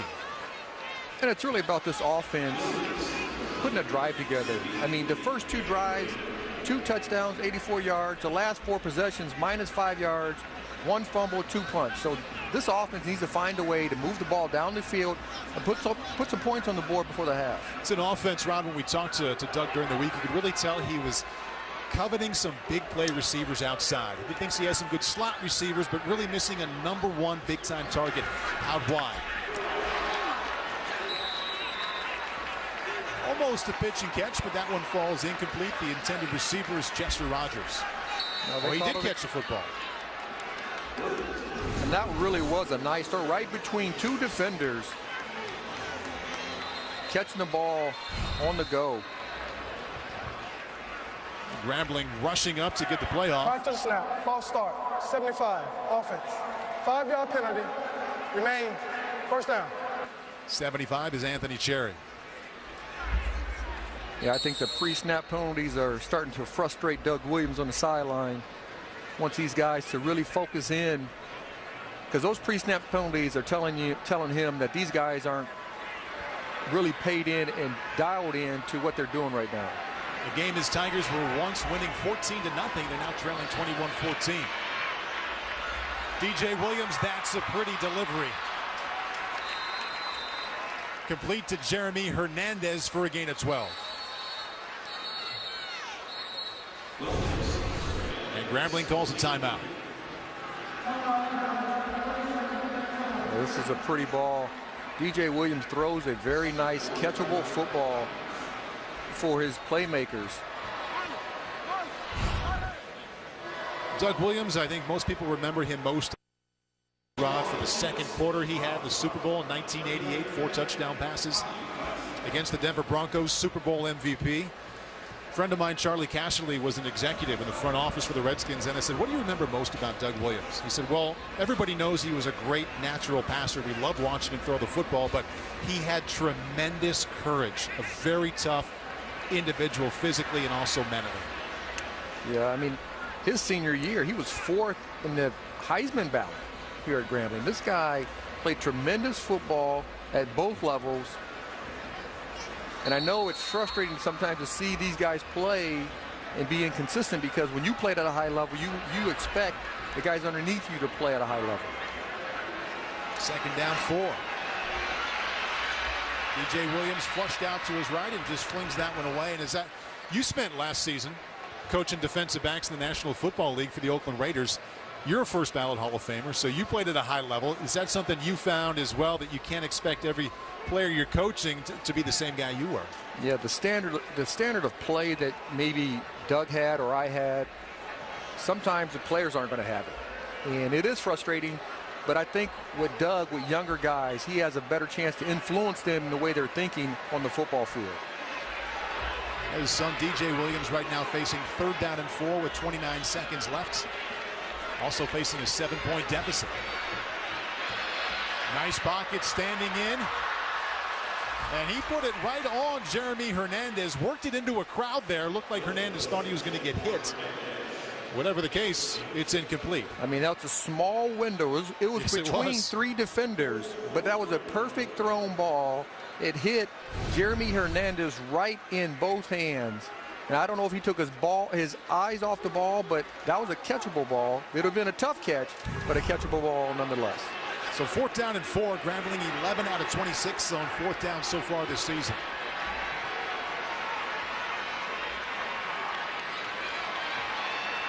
Williams stands in and fires a completion to Anthony McGee. It's a gain of 5. And that's good enough for a Grambling first down. 17 seconds left till halftime.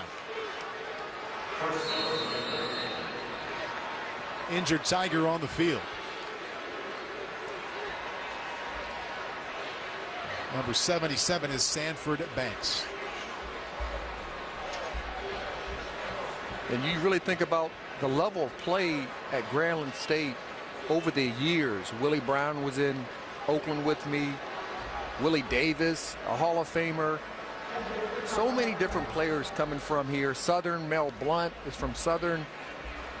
I mean, look at that. That's outstanding. Shaq Harris, the first player to be in the Pro Bowl. Doug Williams, Super Bowl MVP. James Harris, the first African-American quarterback in the Pro Bowl, turned out to be the MVP. And Doug Williams, we just talked about the unbelievable game he had back in San Diego in 1988, Super Bowl victory for the Redskins. Charlie Joyner, one of those guys in San Diego, under that Don Carriel offense, throwing the ball all over the place, really before their time. The history of good football is definitely in the South. They understand it. I think the younger guys, I think what Doug would like to see, that the younger guys embrace it a little bit faster than they do.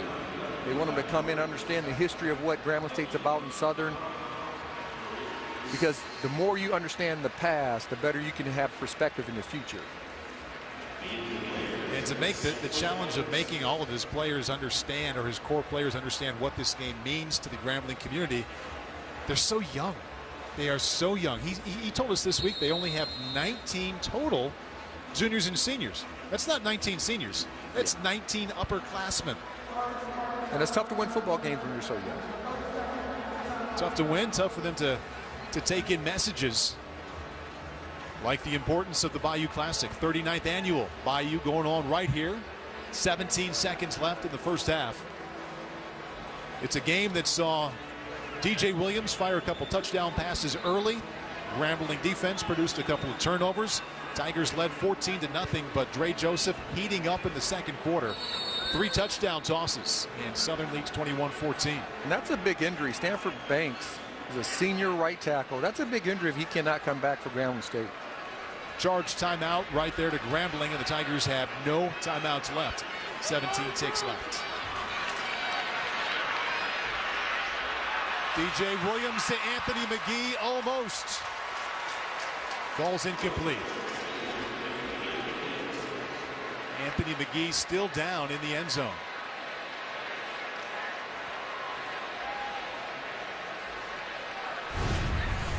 They're really taking a great shot down the field, and McGee comes in and comes underneath the safety, and really a good pass, good throw, but a great coverage by Southern defense. That would have been a tough catch, but they're taking those shots down the field, trying to get some points on the board right before half. Good coverage, you pointed out there, Rod, by number 36, Demekus Cook. And Anthony McGee did make it off the field, but as you can see, went down again on the sideline. 10 seconds left. Didn't get it off in time. False start, offense, 75.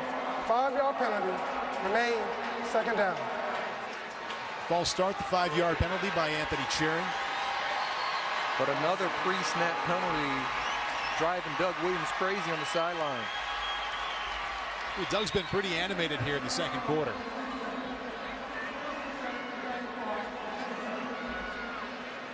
I see that kind of emotion from Doug Williams in the sideline. I go back to what he told us during the week. He said, hey, my son knows exactly what he knew what he was getting into here, playing quarterback for me. He's been on the sideline with me since he was 6 years old. Remember, Doug coached here back in '98. That's right. He knows I'm kind of tough with the quarterbacks.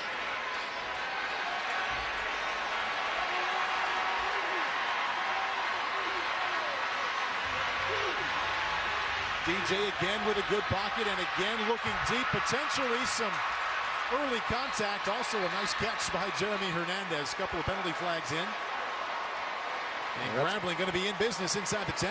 Pass interference on Southern secondary.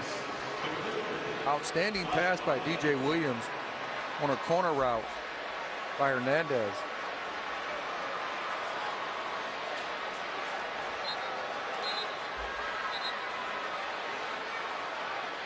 Only 2 seconds left, and remember, Grambling, no timeouts.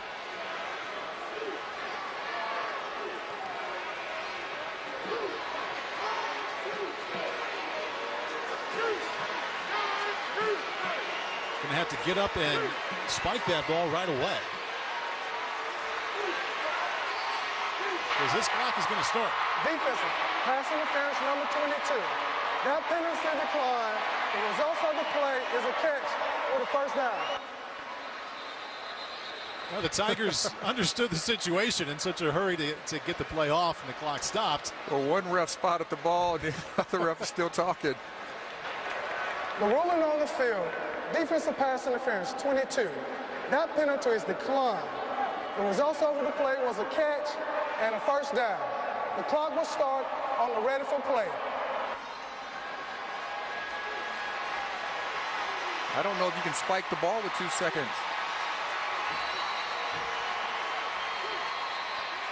Well, the clock's run to zeros. Please reset the game clock to 1 second.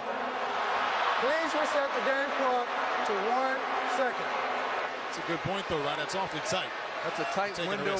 I've seen it before. Normally, the refs do not reset the clock. They let that clock play out.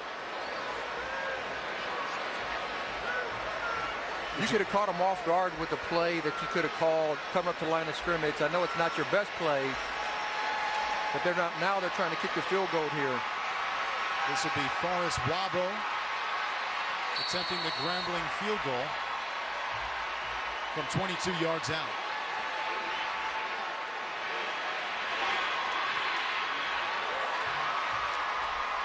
It wasn't pretty, Rod, but it counts for 3. It still went in. That's all that matters. It's still a field goal that goes to the uprights. That's what Doug is going to say in the halftime. All right, let's check in with Lewis Johnson. Well, Doug, I think he's out of breath here, so take me through that last sequence and coming away with the field goal. Well, it just matter, you know, we didn't have any timeouts, and we got to get out of bounds to make the clock run. I thought we should have caught that one down the end zone. We've been in good shape, but, you know, we made some big mistakes, and it cost us big time. All right, Coach, thanks. We'll see you in the second half. All right. Paul? Halftime here at the 39th Annual Bayou Classic with the score Southern 21, Grambling 17. Stay tuned for the U.S. Bank NBC Sports Halftime Report, including the Battle of the Bands, right after these messages and a word from your local NBC station. First up is Grambling State.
That was Grambling State's famous Tiger Marching Band. Southern University's Human Jukebox still to come. But when we return, highlights from some of the top 25 teams seeing action this Saturday.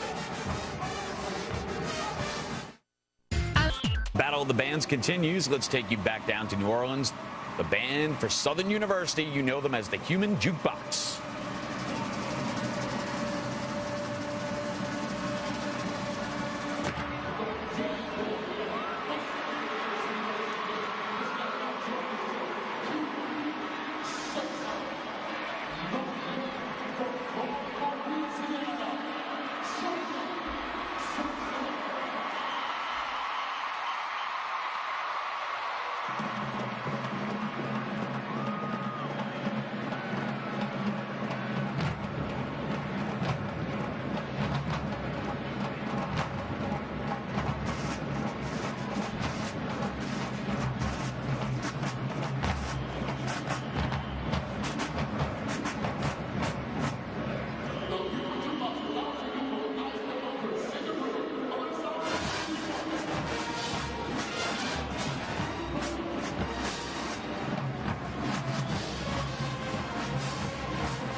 So the Battle of the Bands in the books coming up. Highlights from number 2 Alabama and a look ahead to tomorrow's Sunday night football matchup.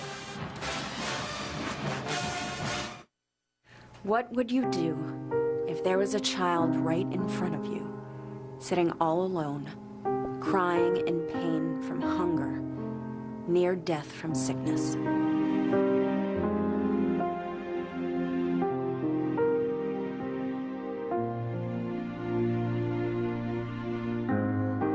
And what if all you had to do was reach into your pocket and pull out 50 cents to save that child's life?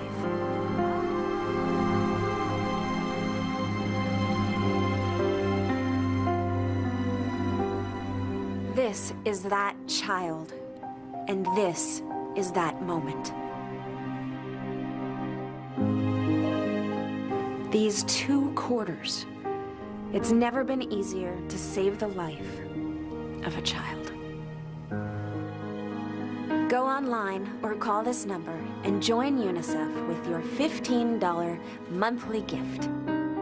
It's only 50 cents a day, and it means you'll get these children the critical help they need to survive. Emergency care, nutrition, vaccines, anti-malaria bed nets, delivered every single day of the year to the children who could use.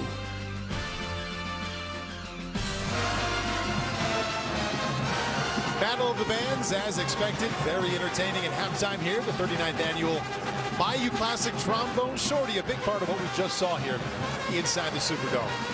Thanks for coming back with us. Southern on top of Grambling, 21-17. Grambling led in the first quarter, 14-0. Alongside Rod Woodson, I'm Paul Burmeister. Thanks for being back here with us. And not a lot of running game here in the first half. In fact, only 53 total rushing yards. It's been a game about the quarterback play, and Southern winning right there. And each quarterback they're playing good football. I mean, they're taking care of the footballs. No interceptions at this point. The turnovers are an issue. The fumbles. But the key for this football teams, or both football teams, is converting third downs. 1, 3 for 7. Grambling State, Southern's 1 for 7. If you want to score points, you got to convert on third downs so you can sustain drives. If they can do that in the second half, whichever team does that in the second half will win this football game. Dre Joseph, the quarterback for Southern right now, 17 out of 28, 3 touchdowns, and as Rod mentioned, 0 interceptions. The Grambling defense producing a couple of turnovers, recovering fumbles, and Southern coming up with just 1 turnover so far. 21-17 after the Tigers led.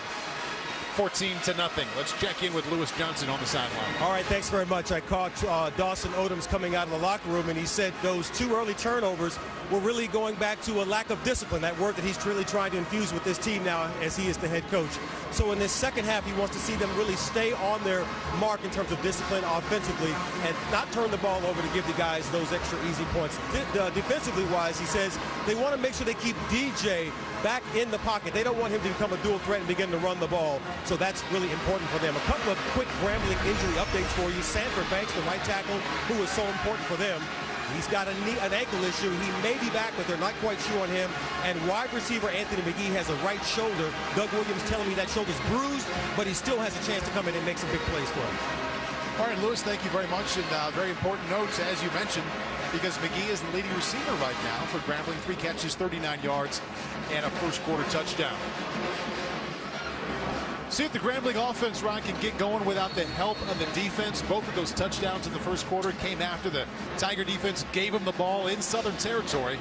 Right now, the first drive of the third quarter, 1st and 10 from their own 36-yard line. Tailback is Jeremy Runner. Runner not running a whole lot there. And that's no gain. Tackled in the backfield by DeAndre Woodland. And really, for the most part, Southern's defense has played well. They've been put on a short field with their 2 turnovers. They couldn't stop Grambling State. They scored 2 touchdowns. But for the most part, throughout the day, they've put Grambling State offense and really done a good job of limiting them to getting yards down the field and not sustaining long drives. Grambling offense perfectly balanced right now. 16 pass plays and 16 run plays. Facing 2nd down and 10 here. DJ Williams with time, and that's a Grambling first down inside of Southern territory. Down to the Southern 31-yard line goes Johnny Hedgeman, gain of 33. Yeah, big tight end, and again, DJ Williams throws a nice 7 route to the tight end. When he's breaking free, he's getting behind the defenders. All he has to do is catch the football. He turns around, puts his hands up, plucks the ball out of the air. Those are the big plays that we didn't see really in the first half from Grambling State's offense. DJ Williams doing a nice job of standing in, taking a hit. He's now 9 out of 16 for 143 yards, 2 touchdowns, and no interceptions. No interceptions from either quarterback in this game. Tailback again is Jeremy Runner. Southern running defense there again, no gain for Runner. The Southern defense been on a bit of a 4-game slide here recently, giving up an average of over 200 rushing yards per game. But in that first half, Grambling's rush offense, 15 carries for 37 yards total. Rush defense for the Jaguars much better today. Yeah, neither offense running game has really been consistent enough to help their programs. It's really come down to these quarterbacks playing good football, taking care of the ball in the air, and protecting the quarterbacks when they are in the pocket. 44 combined attempts by Williams and Joseph. No picks. Here's Williams throwing it behind his intended receiver, Jeremy Hernandez, and it'll be 3rd down 11. That ball was off mark. It should have been to the outside left shoulder of Jeremy Hernandez. He throws the ball back inside, gives the defender an opportunity to make a hit. And he threw it a little bit late.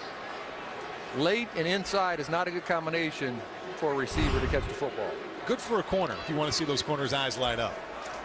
They don't get those too often, so when they do get them, they do enjoy them. 3rd down, 3 out of 7 the Tigers were in, converting 3rd into 1st in the first half. Jaguars rush 4, and number 4 has plenty of time. Ball's incomplete, looking for Kajandre Domino. Yeah, and Domino really has an opportunity to make a big play. Sometimes you give your athletes opportunities to make plays in space, and he jumps up, the ball hits his hands and just pops out. You know, the first half, Southern receivers are dropping the ball, and right now Grambling State receivers are dropping the ball. DeAndre Woodland with a nice play there, number 5. He also had the tackle for no gain earlier in this drive against the Grambling run game. This is 4th down and 11. And the Tigers going for it. DJ Williams nowhere to go with it. Finally had somewhere to go with it. And that's right at the 1st down marker, Jeremy Hernandez. It's going to be very close. It's a gain of 11, and it looks like he has a 1st down there, and yes, he does. He's giving it to him. Nice courage with the call, and a good job of eventually finding something by DJ Williams.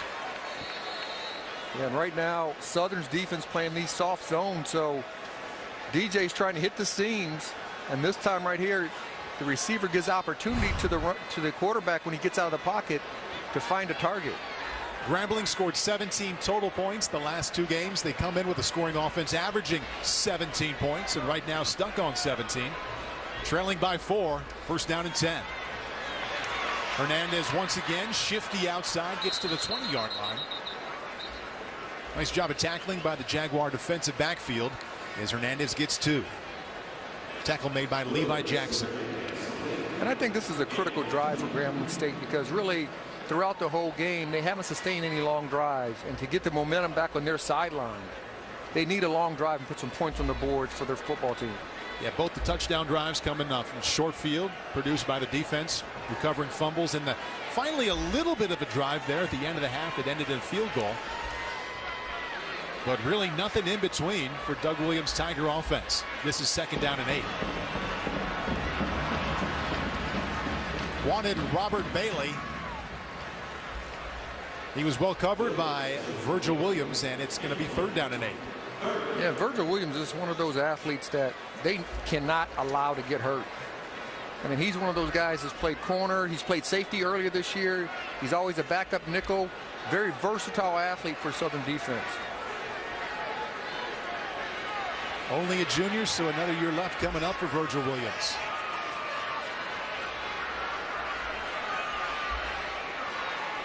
Jaguars bring 6. Williams stands in and fires again, a completion right at the first down marker. That's going to be enough for a first down.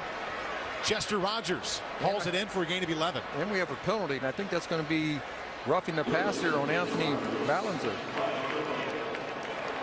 Personal foul, roughing the passer, number 49 of the defense. Half the distance to the goal, automatic first down. Yeah, he comes in late and just high. You know, I don't know if it was too late, but when you hit high, when you hit toward the head to shoulders nowadays, they're going to call illegal penalty on the defenders, especially if it's a quarterback. Anthony Ballinger, number 49 from right here in New Orleans at McDonough 35 High School. Leads the team in tackles for loss, and also in sacks. First down and goal from the 5. Jeremy Runner. Down to the 3-yard line, he picks up 2. Yeah, we've seen Jeremy Runner, we've seen Martin. Haven't seen Skinner since the first quarter, so I don't know if he had an injury. But he was running the ball extremely hard inside the tackles for Grambling State. Cedric Skinner, 9 carries, 30 yards in that first half. Well, up to this point here, Rod, early in the third quarter, the Tiger offense answering one of your questions. Can it sustain a long drive to get started here? Because we've seen Dre Joseph. He's hot now, the quarterback for Southern. They're going to have to put some points on the board. 11th play of this drive coming up.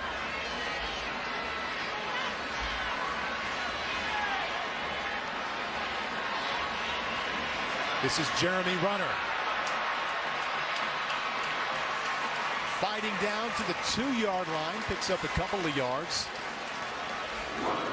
It'll be 3rd and goal. Well, they got in that power backfield, motion Hamilton out, and just really running a dive to the right-hand side. And Southern's defense done a wonderful job of getting population around the football, not allowing the Grambling State running game to get anything going. Knowing that, if you were calling the play here, would you go with a play-action pass, or for the 3rd time, go to the run? I think play-action pass on 2nd down really puts the defense on its heels. They're not really looking for it on 2nd down.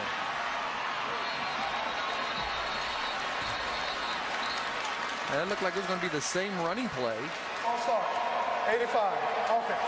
5-yard penalty, remain 3rd down.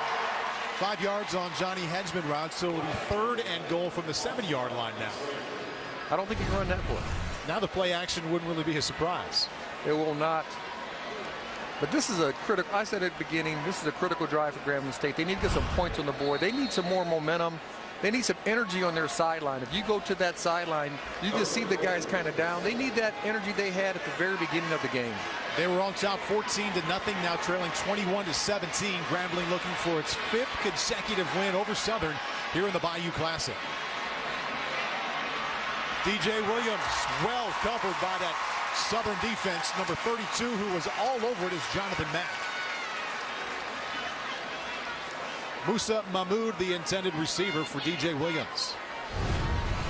Yeah, and if you really look at it, I know they moved the pocket for DJ Williams, but on the right-hand side, Chester Rogers had an isolation play. He was wide open on a slant to the left-hand side, but they moved the pocket to the right, so DJ Williams could not find him. Faris Wabo is 1 for 1 today, 4 for 5 on the season. He is now 2 for 2 on this afternoon. 9:05 left in the 3rd quarter of the 39th Annual Bayou Classic. We've got ourselves a ball game. Southern leads by only 1. It's the holidays. The Bayou Classic is brought to you by Toyota.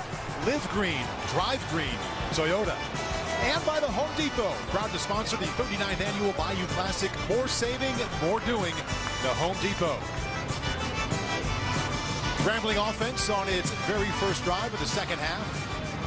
Ends in a field goal. It's the 2nd drive in a row that's ended in a field goal for the Tigers, and they now trail 21-20. 13 plays, 57 yards. Wabo with a 24-yard field goal. And those type of drives are critical for an offense because it gives them a lot of belief in what they can do down the field. Yes, they went down the field, kicked 2 field goals in a row, but now they know they can move the ball on Southern defense. Now they just have to finish and score touchdowns. This is Charles Hawkins. Charles had 2 touchdown receptions in the first half. And Southern will have the football when we come back, and a 1-point lead. Up next for Career Day, quarterback Aaron Rodgers. That State Farm agent said she helps people. What do you do? I play football. That's not a job. Well, Did you save my dad hundreds with the discount double check? no, but I was MVP last year. Mr. Hubble says trophies are for people with self-esteem issues. Who's Mr. Hubble? That's Rod Hubble.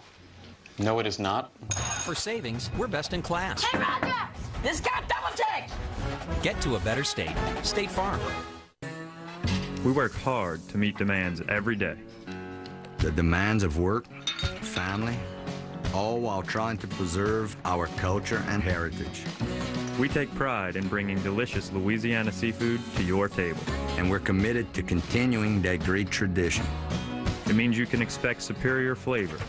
Because we deliver superior quality. We demand the best because you demand the best. They're an average American family who just moved in. 8:59 left in the third quarter. We now get our first look at the Southern offense in the second half, with the Jaguars leading 21-20.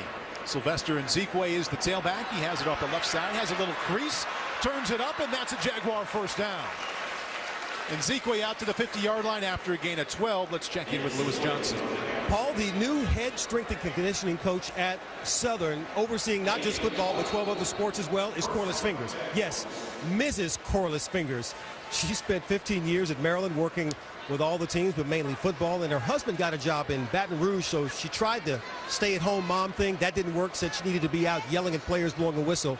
And so she is the head strength and conditioning coach, and some funny stories yesterday from some of these players as they awaited this new coach. Some of them said they didn't know what to expect. Maybe she's a pushover, yeah? One player said he was speechless, but then when you asked them how long did those thought processes work, they said for about the first workout, because she was relentless and unbelievable. And Rod, I'm wondering from you, do you think this ever would have worked or will work in the NFL one day? You know what? If it helps them win, that's what players want. At the end of the day, they want to be Super Bowl champs. And if it helps them win, they're all in. Now, I think when they first see a woman walk in the door, she's going to have to overwork probably what a man would do. But if she shows that she's tough enough and she's going to make them winners, then I think it'll work. Second down 5. The Jaguars inside of Grambling territory, right back to the ground. And that's another Jaguar first down, the second of this drive, with a 6-yard gain.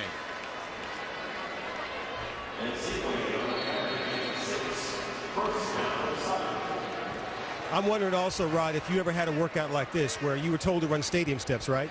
But Yes. you had to have a 45-pound plate over your head running the entire stadium. That's what they've had to do at Mumford Stadium. Ever do that? Well, if I was in college, I probably would have quit at Purdue. And I probably would put a hamstring if I was playing in the league. Those players saying, I don't need this 45-yard wait to respect you. I respected you anyway. Yes. All right, Lewis, good stuff there. And that's a gain of 8 for the Jaguar running game. I think any coach, any new coach walks into a room, all the players, whether they're collegiate or professional, have this kind of attitude. Okay, let's see what you got. Let's see if you're going to be the kind of coach I ought to listen to and respect. And once a player decides that he's in, he's in. There's a testing period.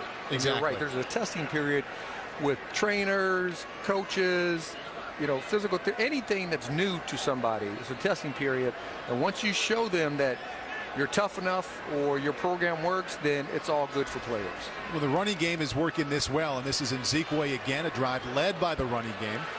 Got to credit the strength and conditioning staff, because we see Nzikwe running, but you gotta know that the guys up front, the offensive line, getting it done when you're running the football on the opponent.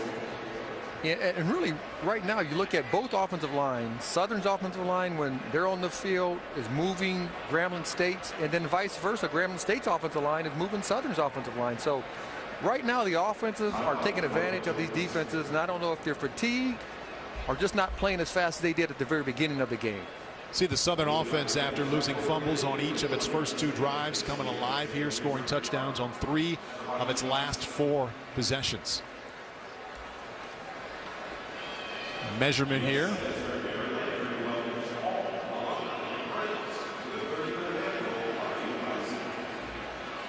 As you can see, just short of a Jaguar first down.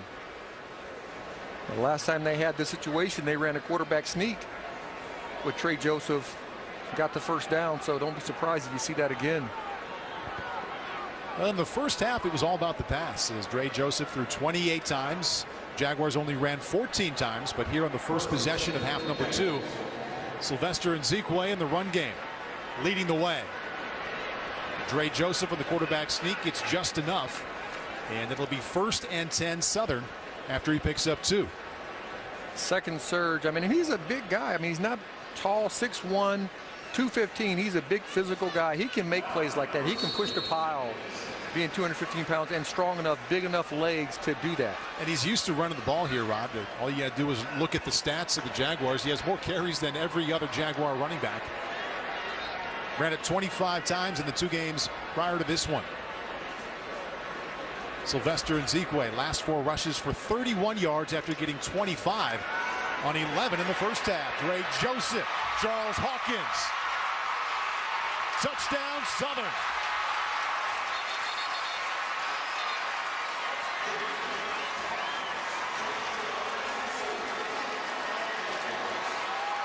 Football came out, but it was after Hawkins had possession across the goal line. 28-yard touchdown strike. And that really was a good play call because they motioned Hawkins across the field, and normally what that happens, the corner comes over and he drifts to the outside. He hits it outside foot, he comes back inside, he gets inside of Tyree Hollins for the touchdown. Really a nice play call, but a nice catch, and nice pitch and catch by Southern's offense. Charles Hawkins on a nice run. He had 5 catches for 94 yards and a touchdown in his last game.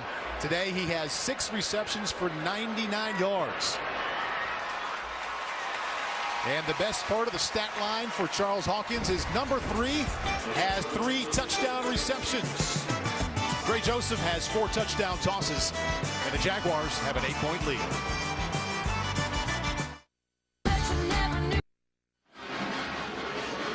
Interim head coach for Southern, Dawson Odoms, just watched Trey Joseph with a touchdown pass to Charles Hawkins, the 3rd scoring connection for that duo. And the Jaguars have that lead back to 8. Ball Burmeister, Ron Woodson in the booth. Lewis Johnson on the field. Kajandre Domino with the football. 16-yard return. 5:39 left in the 3rd. 39th Annual Bayou Classic, Southern by 8. Yeah, they have it. Wi-Fi. Settings? Yeah, settings right there, man. May I, Mr. Jones? Please. Thanks. Dad, meet Julian Jones III. Some connections are generational. Hi. Others, just a few minutes. Look, everybody. My new grandson. Either way, our signal is strong and deeply rooted in the community. Cute kid. Looks nothing like you. The simple joy of staying in touch. In space, the shuttle Endeavour is practically weightless. 3, 2, 1.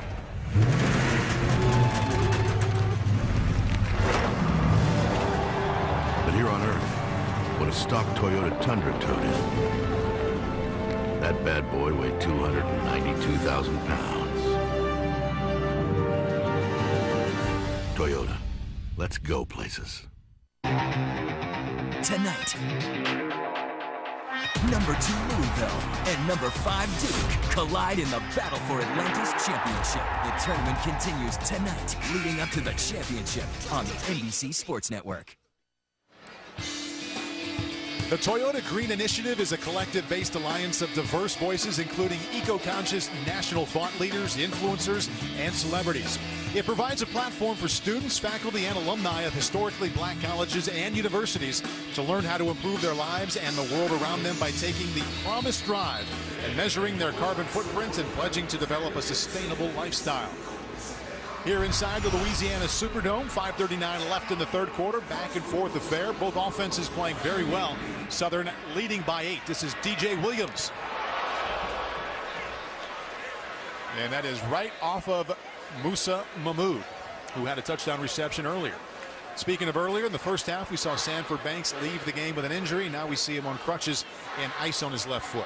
Yeah, a senior player, last game of his career, his college career, and he gets injured, can't finish his. And you got to think, it doesn't hinder Grambling State because he's a right tackle. The last drive, they had 2 plays on the right-hand side. They couldn't move the pile in. You would think that with him being in there, it would have made a difference. Jeremy Runner, the tailback to the right of DJ Williams. Second play in a row to the air. Nice pocket for Williams. And second consecutive incompletion, the intended receiver, Chester Rogers. Yeah, the pass is really just off the mark, the last 2 throws for DJ. And really, this game has come down to how these teams are finishing their drives. You look at Grambling State, they're going down the last 2 drives. They kick field goals, and then Southern comes right down the field, and they score a touchdown. You know, and if you look at it, 7 points in 1 drive comparable to 6 points in 2 drives for Grambling State. So Grambling has to go down the field, but they have to finish and score touchdowns when they get down into the red zone. Especially when the other team, and that's Southern this afternoon, scoring touchdowns on 4 of its last 5 possessions. Absolutely. DJ Williams, 3rd down and 10 with the completion right at the first down marker to Musa Mahmood. And that's going to depend on the mark. It's a gain of 10. Looks to have enough. Gave him the first down. And that is a Grambling first down.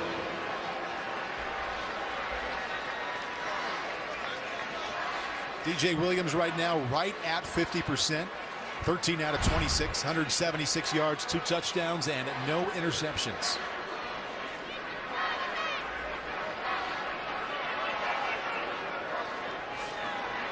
First run play of this drive, that's Jeremy Runner out to the 39-yard line. He picks up 2. DJ Williams with 2 touchdown passes today, Rod. He only had 2 touchdown passes total coming into this one. And he had a short field, too. You know, these last several drives that he's had, they've been moving the ball a little bit further down the field. They just haven't finished. He's played well, but that running game is non-existent. Ever since Cedric Skinner's went out, they've been very inconsistent with their running game. Williams under pressure just throws that one away.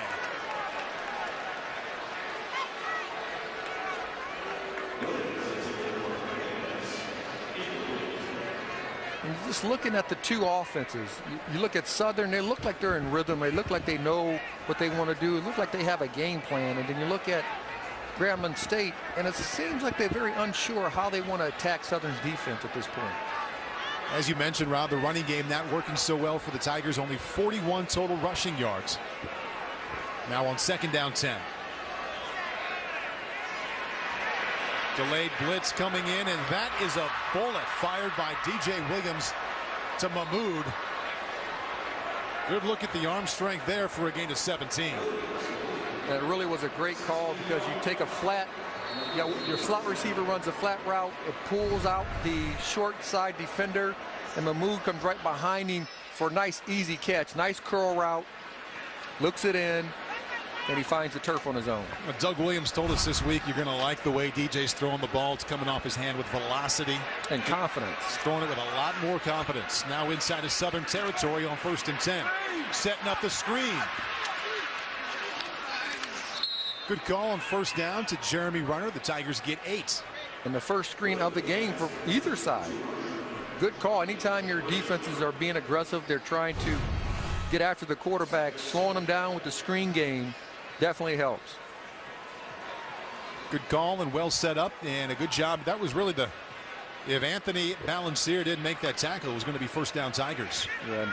And Anthony, he's a very colorful guy, a lot of confidence in what he does and his ability on the football field. Williams now over 200 yards passing. He has 201, completing 15 out of 29 at this point. 1st down Grambling. Out to the 30-yard line goes Jeremy Runner with a gain of 6. So neither one of these defenses coming out of the second half and really proving it can slow down an offense yet. Both offenses have had turns on the field, and both of them have marched down the field. The difference is Grambling State is kicking field goals and Southern is scoring touchdowns. 1st down and 10 again. The Tigers on the move. Last 2 drives ending in field goals. looking to end a drive with a touchdown here, 1st and 10 from the 30. Williams to the end zone. McGee catches it, but he's out of bounds.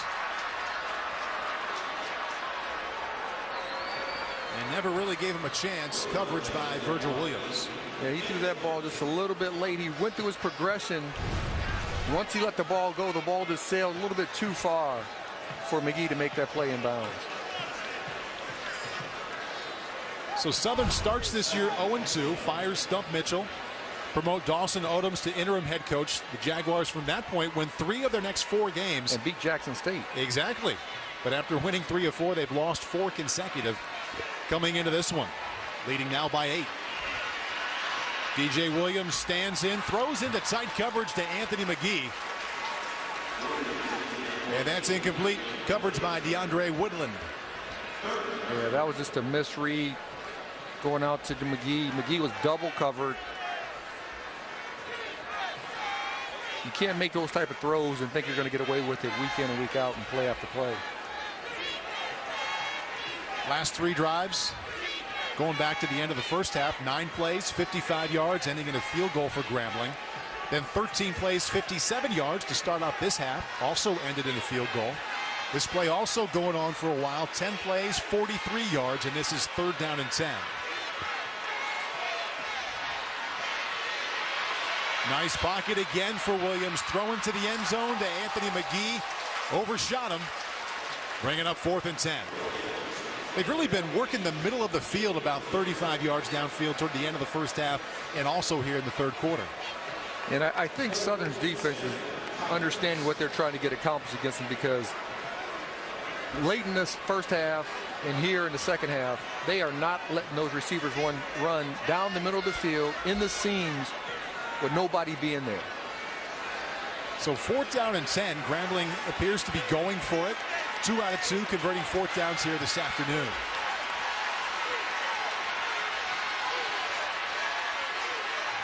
Three wide receivers to the right of Williams.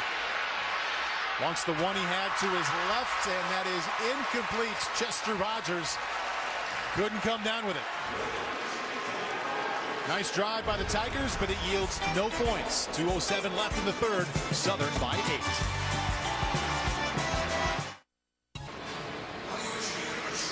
Monday, they thought their journey was coming to an end, but with all the power still in the wrong hands, it's just beginning. All new Revolution, Monday, 10 Eastern, 9 Central, right here on NBC. 2:07 left in the 3rd quarter of the 39th Annual Bayou Classic. Grambling looking to extend its consecutive wins in this series to 5, but right now trailing the Jaguars 28-20. Dre Joseph comes underneath, just dumps it off to his fullback, Brian McCain. And that's how you start a drive. Lay it off underneath to one of your backs, and he gets 21. We talked to Doug Williams during the week. He said, my son DJ, during the game, during practice, I'm coach. You want to come home and hang out on the couch, then I'm your dad. But when we're talking football, practice, or game, I'm nothing but coach. Now, I think he came to the sideline because after that 3rd down play on the last series, he tried to force the ball over the middle instead of finding this check down. Knowing you're going to go for it on 4th down, you can't take it all in one shot. Sylvester Nzikwe, the tailback in the I formation on 1st and 10 from the 49. And Nzikwe going to have another Southern 1st down. 2 plays, 2 first downs on this drive. That one gets 11 yards. And that really feels like it's been the best run of the evening by either side. Nzikwe right now 16 carries, 67 yards. Not big numbers, Ron, but he's been a solid supplement here to Dre Joseph, who's been really hot since the 2nd quarter. Yeah, and Chris Brown definitely opened up the hole for Nzikwe, and he just found it and ran through. Dre Joseph started out 5 out of 12. He also had 3 drops there, keep that in mind, but then went 12 of his next 16. He's now 19 out of 30, 4 touchdowns and no picks. Play action rolling to his left. Once again, this is McCain. He gets 9 yards. And right now, Southern's doing a really good job of flooding a zone with receivers. And what I mean by that, you're going to see a guy in the flat, a guy about 12 to 15 yards down the field, and then another receiver on the same side about 25 to 30 yards down the field. Grambling is having a hard time covering the short guy, which has been the fullback, McCain. And they've yet to pick off Dre Joseph, and that's no surprise. After throwing 3 picks in his first 2 games, you go back to his last 146 throws, Rod. He's only thrown 1 interception. And in that time, he's thrown 13 touchdowns. Final seconds ticking away here in the third quarter. And this is a critical drive for Grambling State's defense because Southern has been moving the ball down the field, up and down the field, and they've been finishing with touchdowns. And that's something that Grambling State has not done yet on offense. Doug Williams' team led 14-0 way back in the first quarter, but right now going to head to the fourth, trailing by 8. That's the end of the third quarter here in the Superdome in New Orleans with the score Southern 28 and Grambling 20. We'll return to the Bayou Classic after these messages from your local NBC station. The past 2 Super Bowl champions face off Sunday night. Aaron Rodgers and the Packers. Touchdown Packers. Eli Manning and the Giants. Cruz touchdown. It's a rematch of last year's divisional playoff. Sunday night, only on NBC.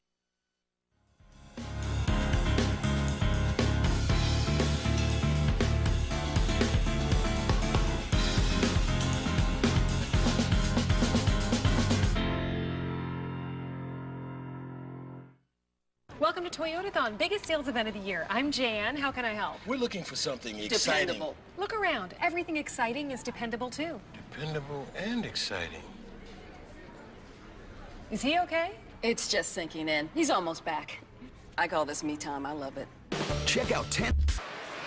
Grambling led here in the Superdome, the 39th Annual Bayou Classic after the first quarter, but Southern outscored Grambling in the second and third quarter. We start the fourth with the Jaguars leading 28-20. Play action, Dre Joseph with a pocket to step into, and an open lead off. Touchdown, Jaguars.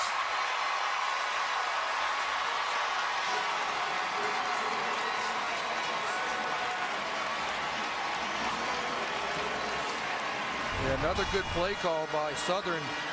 Just bringing both the receivers to deep over routes.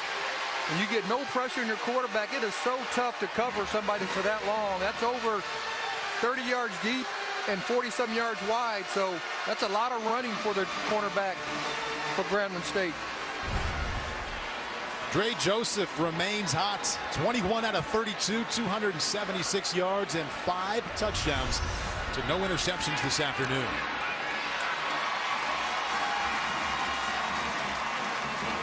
Well, Grambling led at one point 14-0. Ever since then, it's been all Southern. The Jaguars outscoring them 35-6 since that early deficit. Yeah, and I think when you watch Southern's offense, I just think they understand how they want to attack Grambling's defense.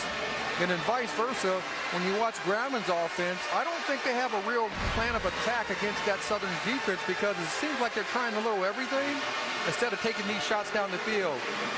A lot of motion when you look at Southern's offense, a lot of going back across the field, across the grain with the receivers.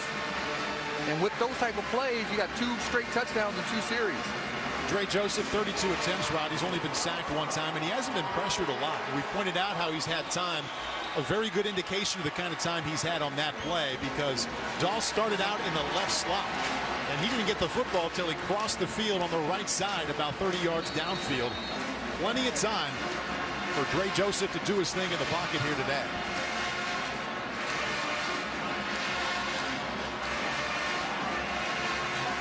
DeJandre Domino from his own goal line. Tracked down at the 11-yard line. Dan Patrick has a new home. Don't miss the Dan Patrick Show. Weekday mornings beginning at 9 o'clock Eastern for 3 hours right here on, pardon me, it's on the NBC Sports Network. It's a good watch and a good listen all at the same time. He's good at what he does. He was a very good, and still is, anchor. But that's that venue for him, the extended interview, the knowledge and the humor, it's good every single time. Absolutely. First down and 10 early in the fourth quarter.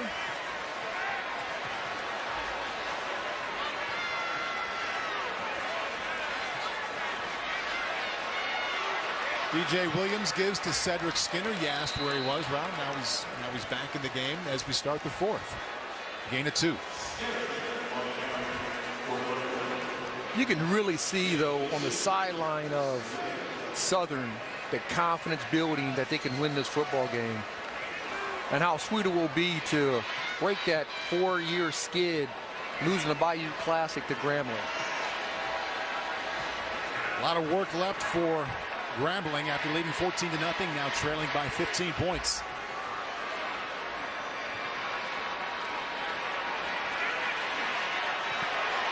DJ Williams nearly intercepted.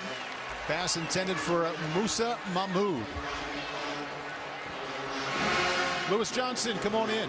Yep, Paul, just listening to you guys talk about the Southern sideline. I'm over here on the Grambling sideline, and that last touchdown really deflated things over here. And I'm reminded of a conversation we had with Doug Williams earlier in the week about his problems with youth, especially on their defensive front. Remember, he said they started with 1 senior, 1 sophomore, a freshman who had never started, and 2 freshman linebackers. Well, that's beginning to show up late in this game. And really, it's been hard for these guys to sit and watch Southern run away with this thing. 3rd down and 8, Lewis. DJ Williams thought about firing, and down he goes. Sacked by Franchot West for a loss of 3. Yeah, and that's one thing that Doug said earlier this week, that they're not making the plays in the close games to finish it off. And when you have a young team, that happens. Franchot West with his 2nd sack of this game.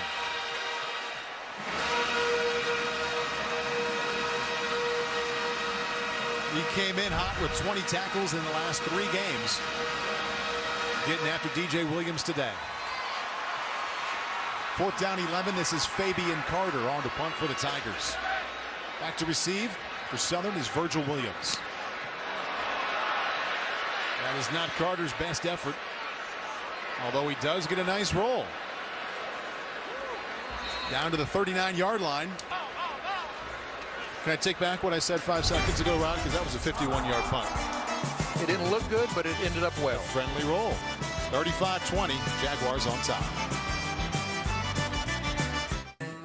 In Louisiana, we set the standard for delicious food.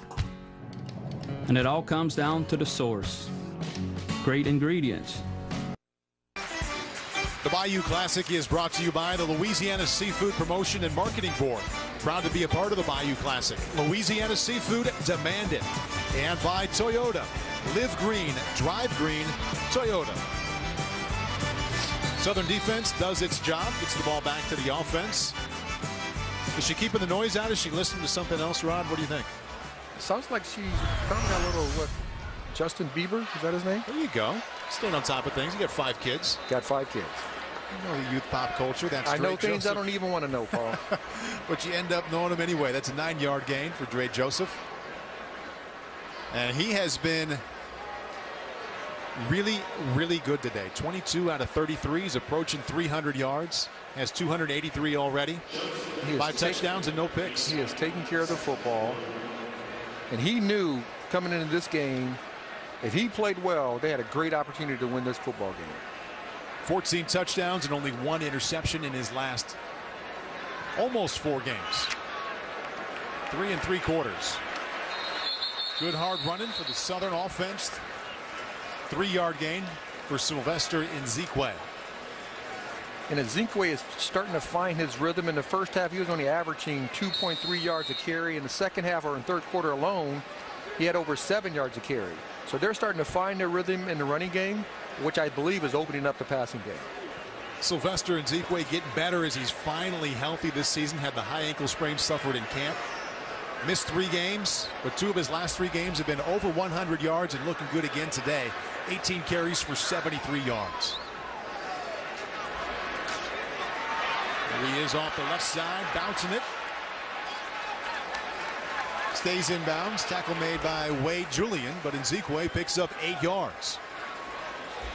And you mentioned getting into a rhythm, and that's tough for a back to do when he's not getting the ball much, but this is now 4 consecutive games he's had double-digit carries. He really has, and he's getting better. I mean, he just walked off the field. Well, he limped off the field just now.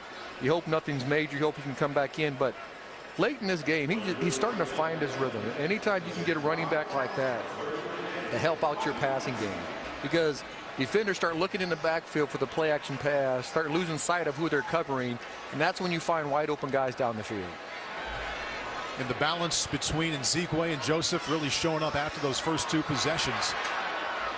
That's Terrence Clayton Jr. almost bouncing all the way outside. He picks up 3 yards. Late flag coming in. Yeah, one of the offensive linemen pushed one of Grambling State guys down.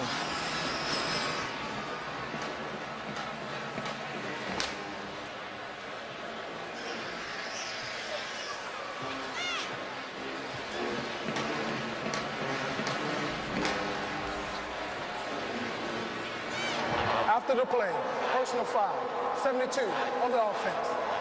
15-yard penalty, 3rd down. 72 is the senior tackle out of Cleveland, Chris Brown.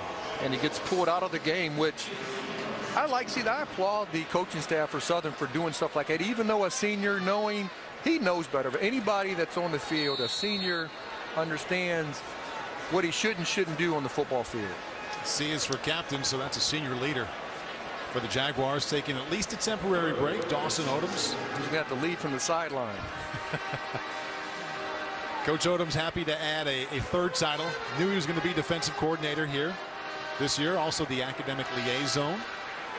And now the interim head coach as well. Dre Joseph showing patience and setting up that screen. Incomplete. We do have a penalty marker on the 38-yard line. Yeah.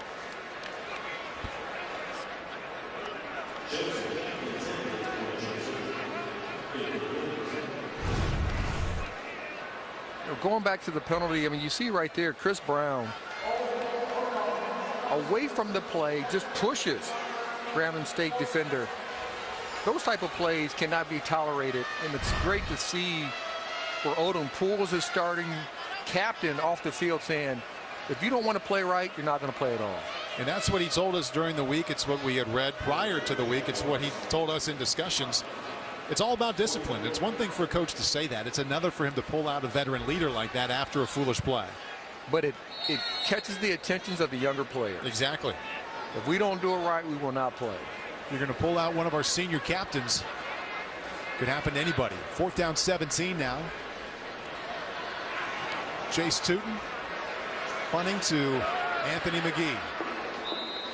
Fair catch at the 17-yard line after a 38-yard punt.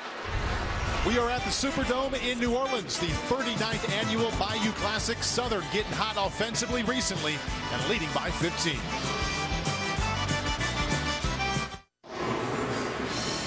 Monday on The Voice, it's down to the top 8, and now it's up to you, America, to decide who becomes The Voice. Monday and Tuesday, 8 Eastern, 7 Central, here on NBC. My kids love that show. So that means you watch it? Yes. They take the TVs. I know how that goes. You kind of lose control of that. As they get older, just wait, Paul. Oh, it's already happened. I'm quite familiar. 1st down and 10 now at the 18. Trailing by 15. Here's DJ Williams firing high. And almost off the deflection to Kajandre Domino. Jeremy Hernandez tipped it up. It'll be 2nd down 10. Yeah, critical drive, 10 minutes and 15 seconds ago in this game. They need to move down the field on this drive right here and put some points on the board. A touchdown on the board, not a field goal. Field goal's not going to help them win this football game. Jaguars have scored 35 of the game's last 41 points after they trailed 14-0. DJ Williams flushed out to his left, resets his feet, finally gets rid of it, threw back across his body, lates across the middle, and that one is picked off.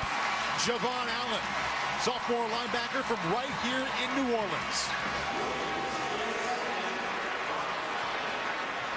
Yeah, Javon Allen just reads the quarterback, DJ Williams, moving out of the pocket, throws it late, and he just steps in front and makes a great interception. And then pays the price for the throw. Doug Williams talking to his receiver, Anthony McGee, and going to address his quarterback, too. His son, DJ Williams, as soon as DJ makes it over to the sideline.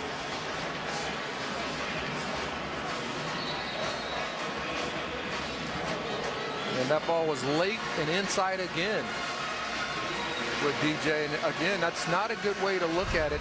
You can't throw the ball late and then throw it inside. That's when defenders can make plays on the football. See DJ point to himself and say, that's my fault. 2 turnovers now for both teams. That's the first turnover we've seen in the second half. Dre Joseph going right back to work, and he has an open Michael Berry. Well, he was open momentarily. Catching up on the coverage, number 33. Number 32, Jonathan Mack. Yeah, Edwards Patterson, the 33, made the play, and the ball hit him right in the chest. Turns around, he gets his head around. The best defender for Grambling State, he has to make that type of play. Second down 10 now, coming up inside of 10 minutes left. Bears and Zekwe off the left side down to the 21-yard line. He picks up 6.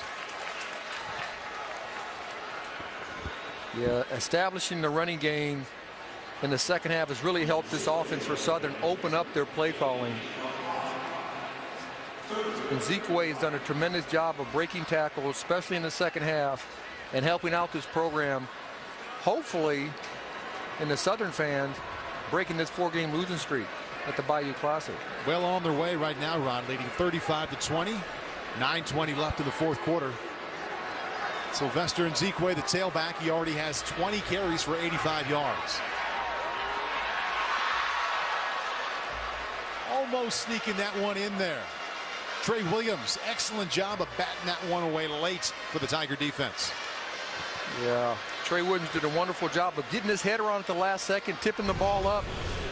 The ball is popped in the air. So close to being a catch and so close to being an interception at the same time. 4th down and 5 now for Southern. Matthew Hill, junior out of Pensacola, Florida. On to attempt a field goal from 38 yards.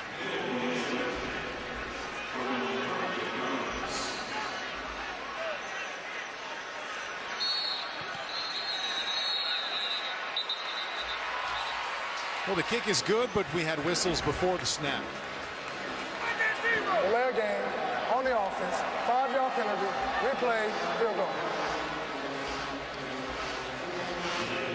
See if he can make it now from 43 yards out. And really, Southern's done a tremendous job in the second half of not having any pre-snap penalties. To my recollection, that's the first one in the second half.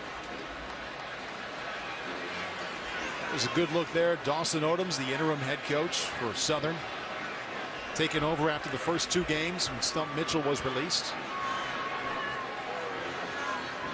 Matthew Hill from 43 yards out. And he's got it. The Jaguars extend the lead to 18 here in the 39th Annual Bayou Classic.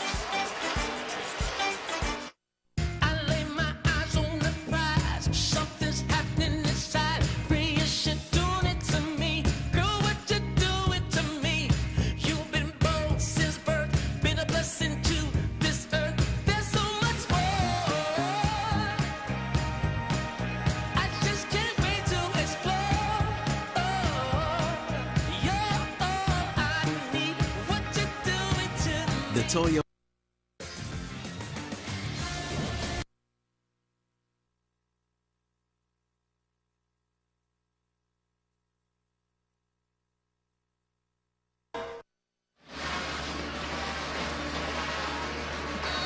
(38-20) Southern on top after 4 consecutive losses here in the Bayou Classic. 9:08 left in the fourth. You can smell the first victory here. After losing 4 in a row.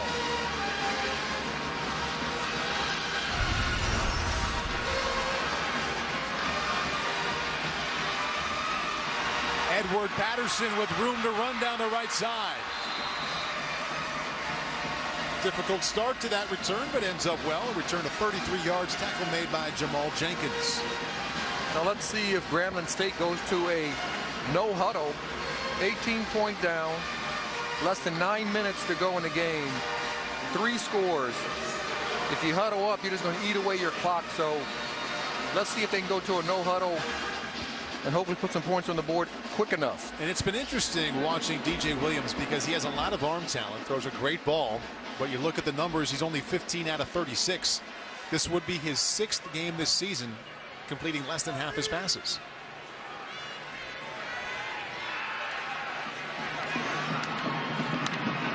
There's a strike to Charles Bailey. 12-yard gain, first down Tigers. And they are going to the no huddle, which is going to help them to keep that defense on its heels, and they can't substitute as easily. Cedric Skinner, the tailback, but down 18. Going to get the ball very little, but carries it there. Nice job of turning that one upfield, breaking tackles and picking up 7 yards. And really, Cedric Skinner's been their best running back. I don't know why he was out for over 2 quarters for Grambling State, but when he's in there, they're running the ball extremely well. As you mentioned, the leading rusher so far, Rod, 11 carries, 39 yards. Biggest difference, though, has been quarterback play so far, Rod.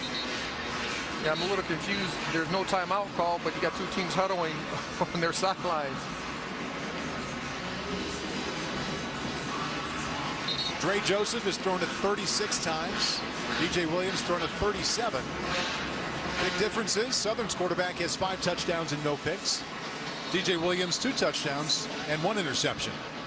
He's been more consistent of where he's thrown the football also throughout the whole game. And as Doug Williams told us or warned us might be the case, Dre Joseph's receivers have made a lot more plays than DJ Williams. That's a completion to Jeremy Hernandez for 5 yards. Good for a Grambling first down.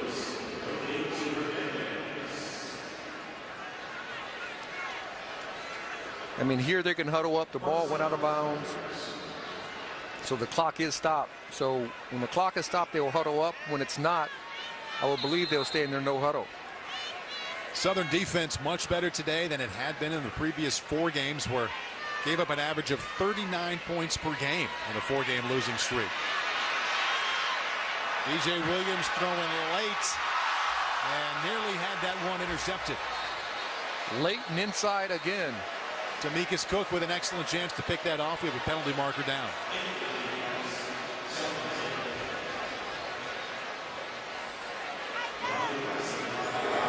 Personal foul, roughing the passer, 91 of the defense.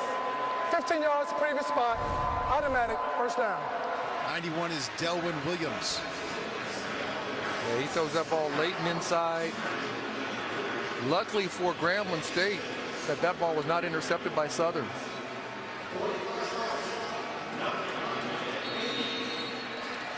DJ Williams now 17 out of 39. Penalty, though, allows Grambling to be 1st and 10 on the Southern 24-yard line. Cedric Skinner remains the tailback. Inside give to Skinner. Southern defense there right away. From his linebacker spot, Corey Roy. That's just a gain of 1. And Southern's defense looked like it's playing like a soft cover 2, a soft 4. Looks very similar to each other. And it's going to be hard to get behind him. So he's going to have to try to dink and dunk his way down, maybe 15 yards, 10 yards here. But the deep shots are going to be tough to get behind those safeties. Inside of 8 minutes now, 2nd down 8.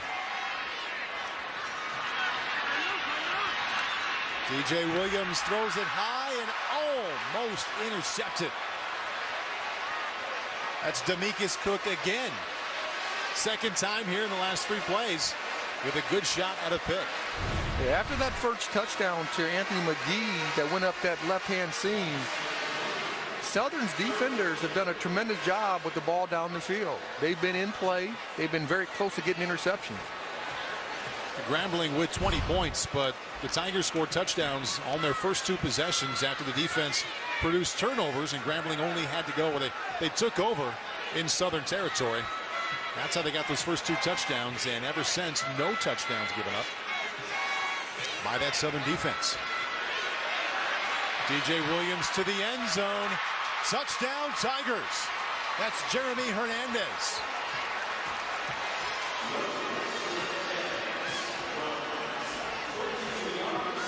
Hernandez is having a really big game. He throws the ball up. He gives his receiver an opportunity to go up and make a play. Yes, a couple of the defenders were there, but he out-jumps those defenders and makes a big play for his Grambling State program. 23-yard scoring strike, DJ Williams to Jeremy Hernandez. Tigers going for 2 now, trailing by 12.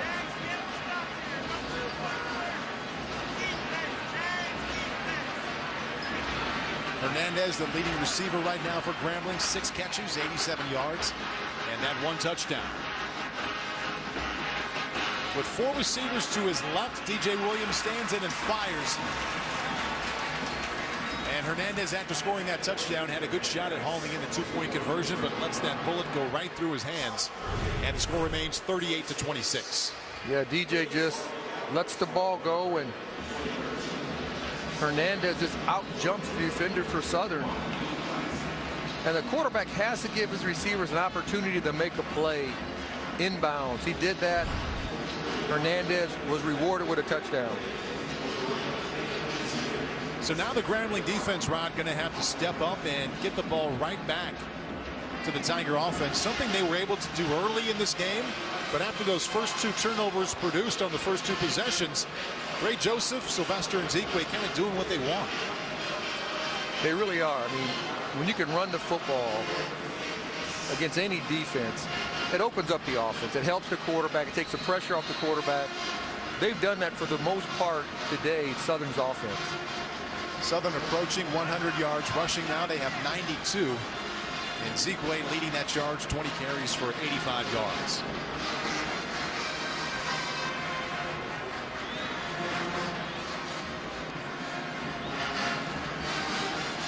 Virgil Williams, the junior cornerback, back deep. Ball just kicked out of bounds.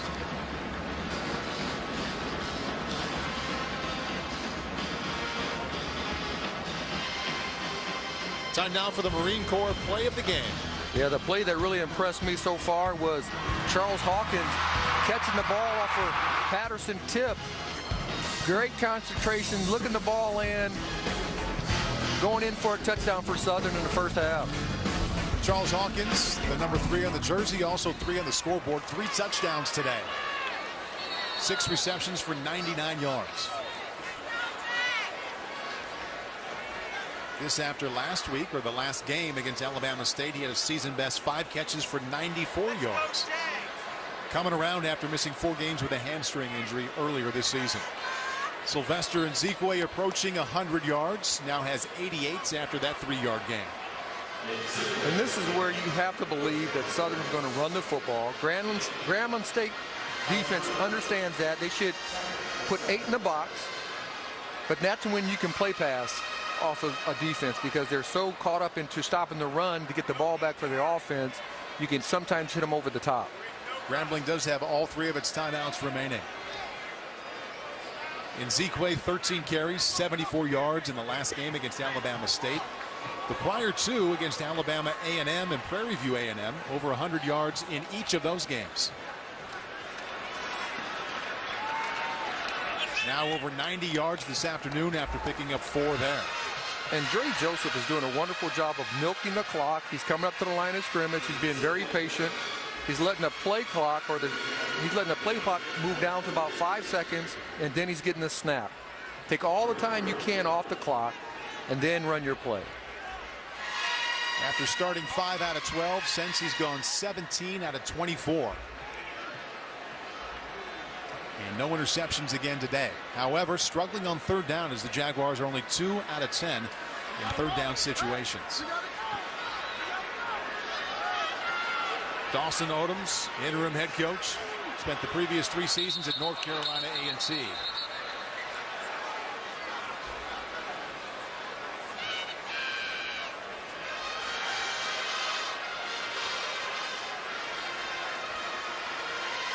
Second pre-snap penalty in the second half versus Southern now puts them in 3rd and long. And as you said, they struggled throughout this whole game of converting 3rd downs. Yep, just 2 out of 10 right now, and this isn't the first go-round for being a head coach for Dawson Odoms. I mentioned that he spent the previous 3 years at North Carolina A&T, and before that, Rod, he was at Clark College in Atlanta. where he spent some time as the head coach there also.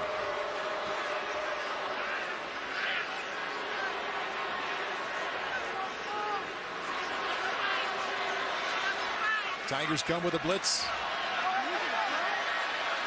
Tried to give Michael Berry a chance, but didn't leave it on the field, so I guess he didn't give him much of a chance. Yeah, Edward Patterson was not having it. He covered Berry extremely well. Went after the best defender for Grambling State. But Edward Patterson, he did a wonderful job staying on an upfield shoulder and did not let him get over top. 4th down and 8. Chase Tootin on to punt. And back to receive for Grambling is Anthony McGee.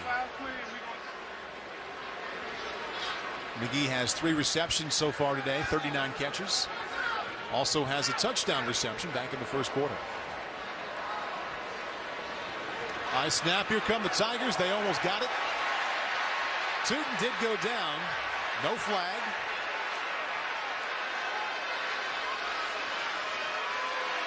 That was a great theatrical performance by Tootin. He's even smiling about it, jogging off the field. He do-si-doed and went down on his own. But he didn't get the ref to buy into it.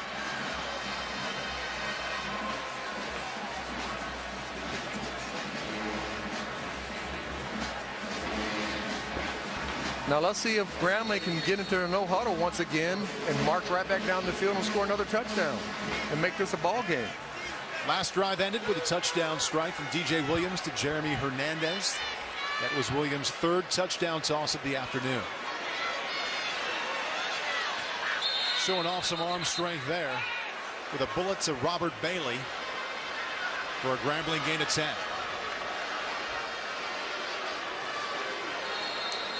DJ Williams now 18 out of 41, 19 out of 42 for 252 yards. Cedric Skinner, the tailback, to his left. We are now inside of 5 minutes. Grambling does have all 3 timeouts left. Intended receiver was Charles Bailey.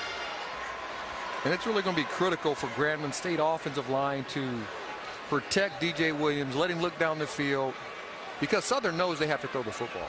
Everybody in the building knows they're going to throw back or drop back and throw it, including the Southern defensive linemen. Grambling so far with only 54 rushing yards.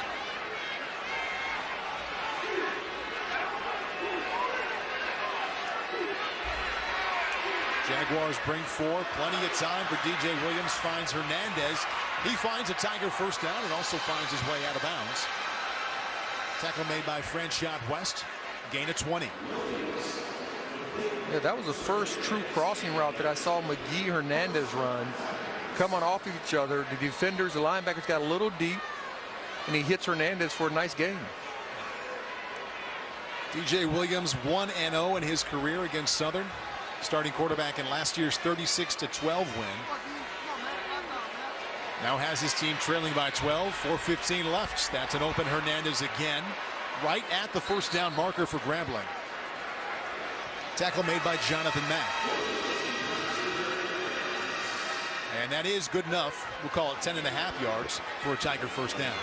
And Southern just playing a soft shell, like a 2 and a 4, not letting anybody get behind them.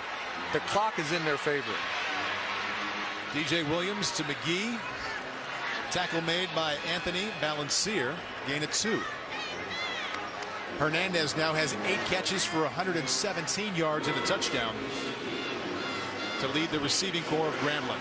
And even though Grambling has his 3 timeouts, Southern wants to keep the Grambling State receivers inbounds. Penalty marker down, stopping the clock at 3:35.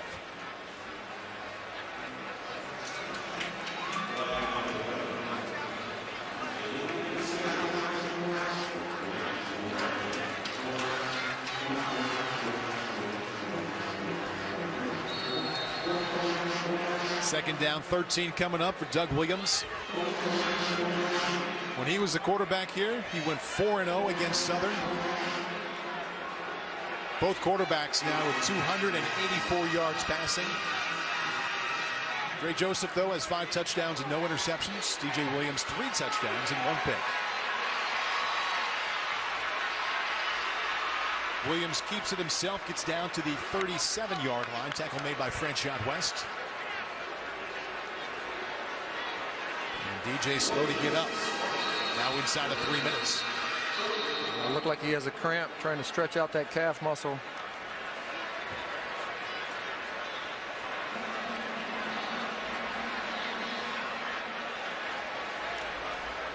Those do hurt, Paul.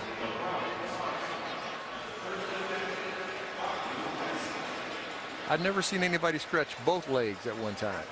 normally it's one at a time, but he must have caught a cramp in both legs.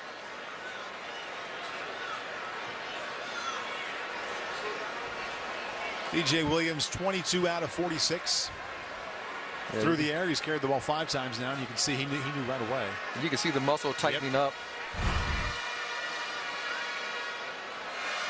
Those are painful. But even the trainers know once you catch a cramp, the water's too late.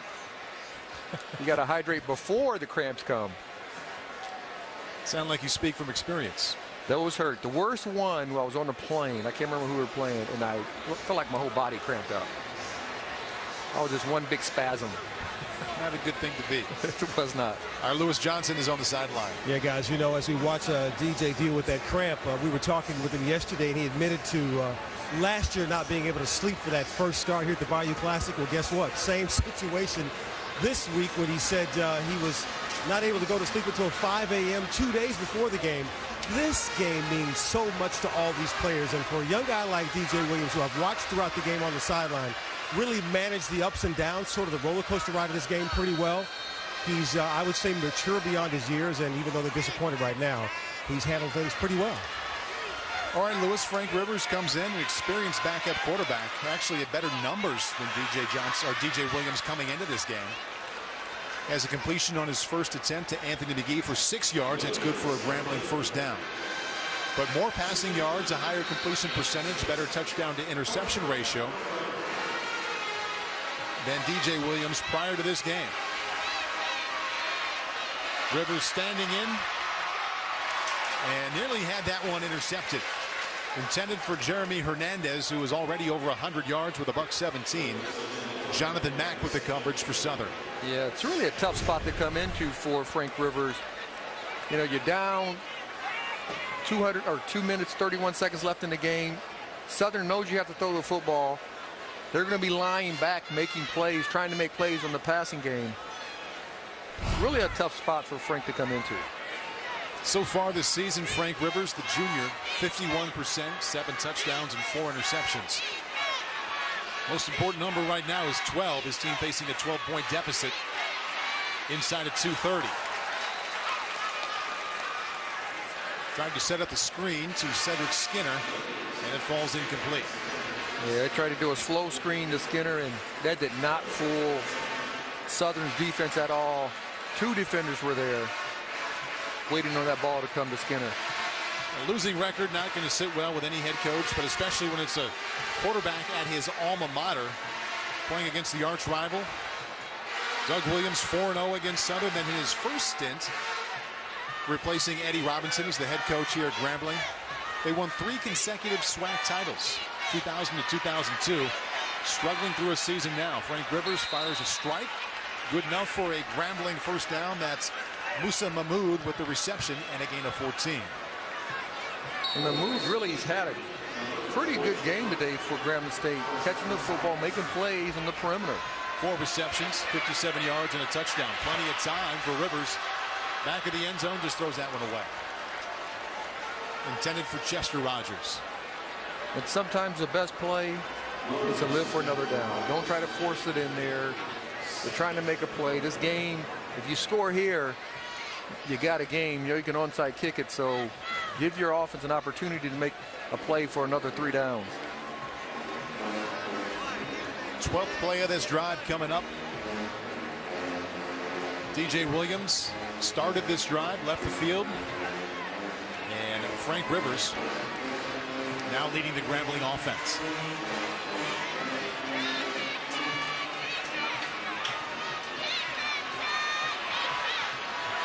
Rivers to the end zone. And that's a late flag coming in on DeAndre Woodland. Pass intended for Anthony McGee. Yeah, they brought pressure. Southern defense brought a blitz to the right side, and that manned up the secondary for Southern, and Frank Rivers took advantage of it, took a shot in the end zone, pass interference.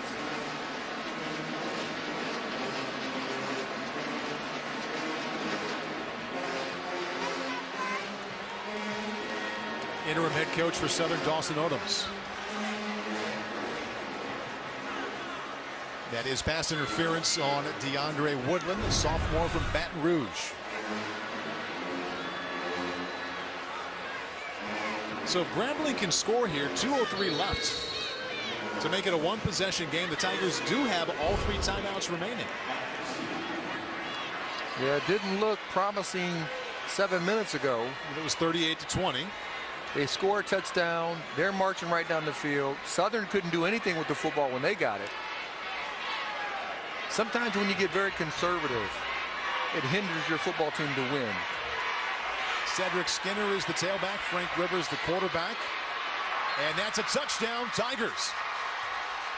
Cedric Skinner. Now it's a 6-point ball game.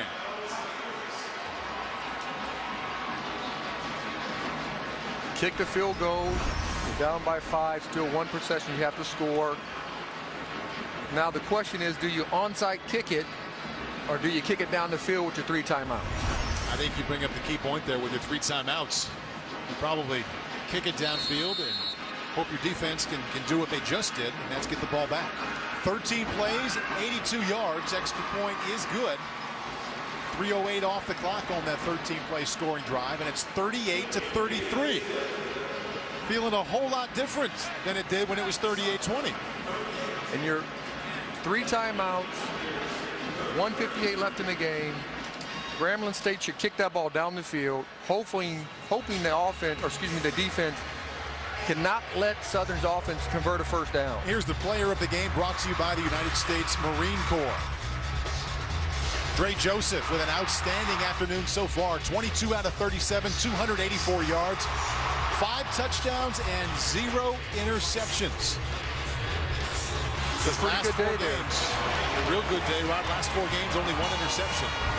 During that time, he's thrown 14 touchdowns. And he said it yesterday, if I play well, I'm going to give my team a chance to win this game and break that streak of 4 consecutive losses from the Bayou Classic. And he's played extremely well.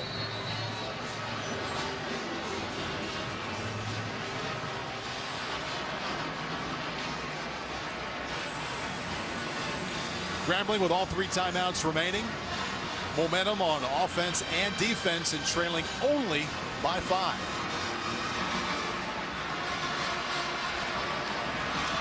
Virgil Williams, now he just went down.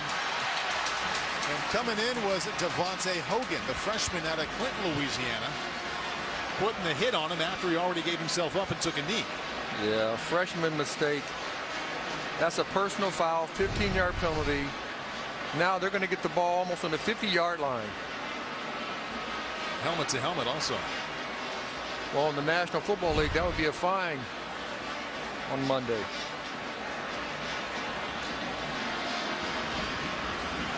Extra 15 yards coming up here for the Jaguars. And I can't say because he was a freshman.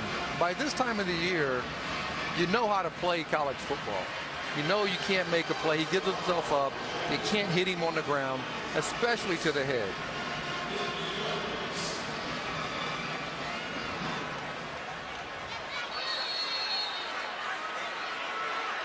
Southern can go either way here. Probably going to lean on the ground game, which has been strong here recently. Sylvester and Zekwe, 22 carries and 92 yards. He's the tailback behind Joseph.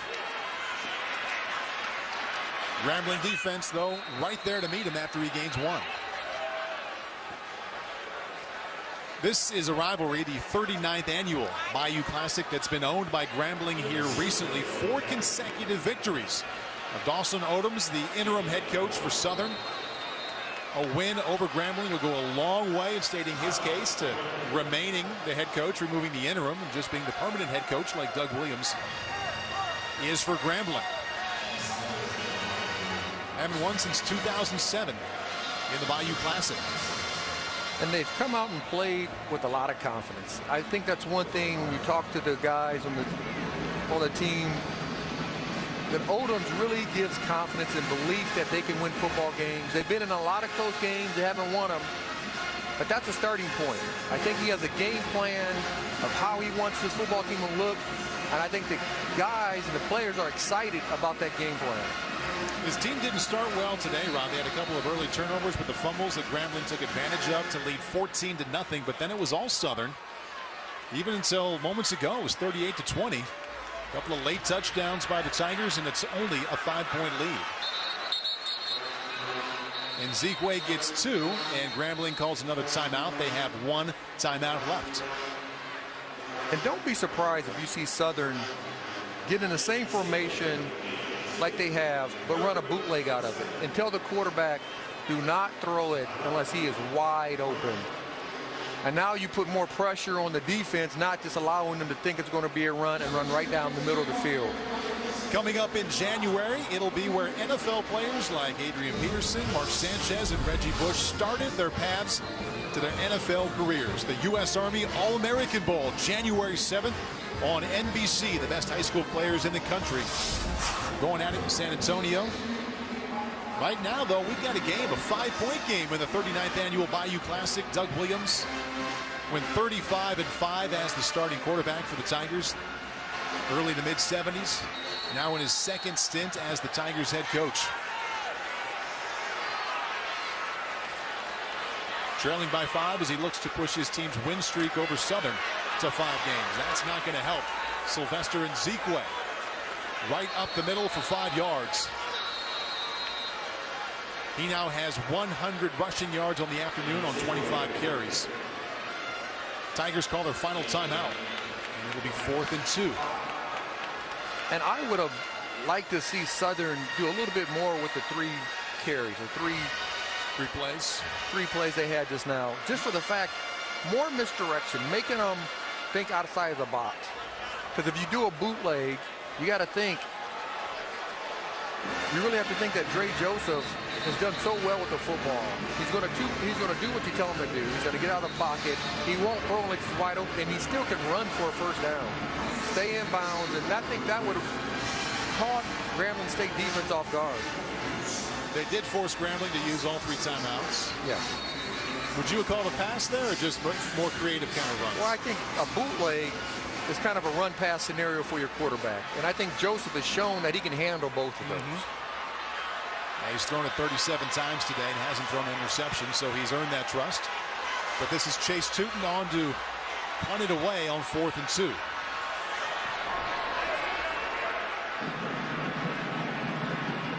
Anthony McGee, fair catch on the 16-yard line, 36-yard punt, and no return. 1:23 left for Grambling, trailing by 5 points. No timeouts left. They scored touchdowns on both of their last 2 possessions. Now let's see what Southern defense does. Is it sit back and do a soft zone like it did until that last touchdown play? It hasn't really worked. It hasn't really worked. It really hasn't. I mean, they played well when they were getting after the quarterback, putting pressure on whoever's back there. And right now, it's Frank Rivers. Interesting call. Rivers, the backup quarterback, playing now. DJ Williams left with an injury in the last drive. Rivers with time here. And a completion to Jeremy Hernandez.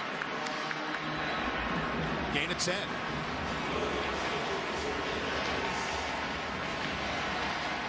About 9.5, as it looks like he's just short of a Grambling first down. Again, no timeouts remaining for the Tigers. Yeah. Southern's defense needs to get a little bit closer to the coverage to these Grambling receivers. Jaguars bring 4, and Rivers floats that one out of bounds. You've been in this situation a number of times as a player in the NFL, also as a coach in the NFL. And clearly we're watching the college game right now, but if you were playing or if you were coaching here, would you want the defense to be aggressive or just rush 4 and sit back? Well, I think the previous series they should have been more aggressive because they had the lead and they could have put it away. But now at this situation, you don't want the receivers to get over top of your secondary, so you're going to have to play a little bit smarter at this point in the game. Third down and a yard, and no penalty marker down. Fourth down coming up. Intended receiver Charles Bailey. A late penalty marker in next to the Grambling bench.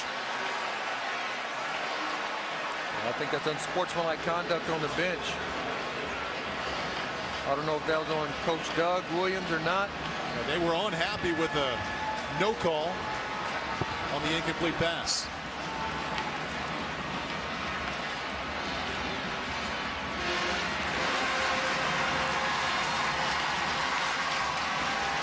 Well, this game is over.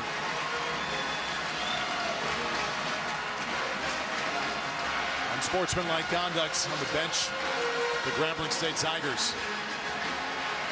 It's going to be tougher to go down the field. Now you're marching over 88 yards. And it's fourth down. Fourth down, Grambling has to get to the 26-yard line to keep this drive going. Frank Rivers under pressure, steps up, and what a play he just made. Jeremy Hernandez for 18 yards.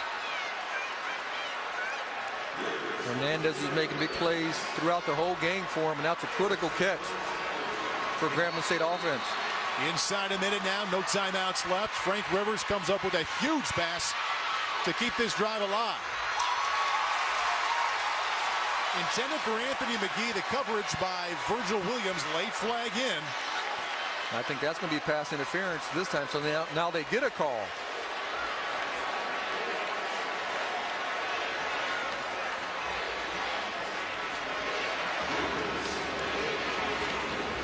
Pass interference it is. First down, Grambling. Jeremy Hernandez now 10 catches, 144 yards and a touchdown, the leading receiver for Grambling. This is the second series played by Frank Rivers, the backup to DJ Williams, left with a leg injury in the last drive. Grambling has scored touchdowns on its last two possessions. Plenty of time for Rivers, has Hernandez down to the 42-yard line. Another Grambling first down, gain of 17. But the one thing I don't like, Southern's defense is letting the receivers for Grambling State just come off the line of scrimmage, not being touched. First and 10. Rivers sacked, football comes out. Southern has it.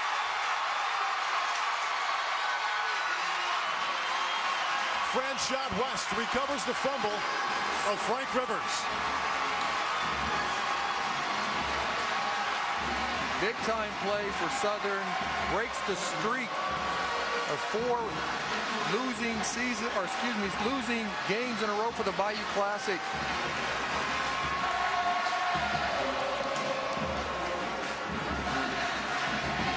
Valiant comeback by Grambling late, trailing 38-20, a couple of touchdowns to cut it to 38-33. Frank Rivers with the fumble. Franchot West the recovery.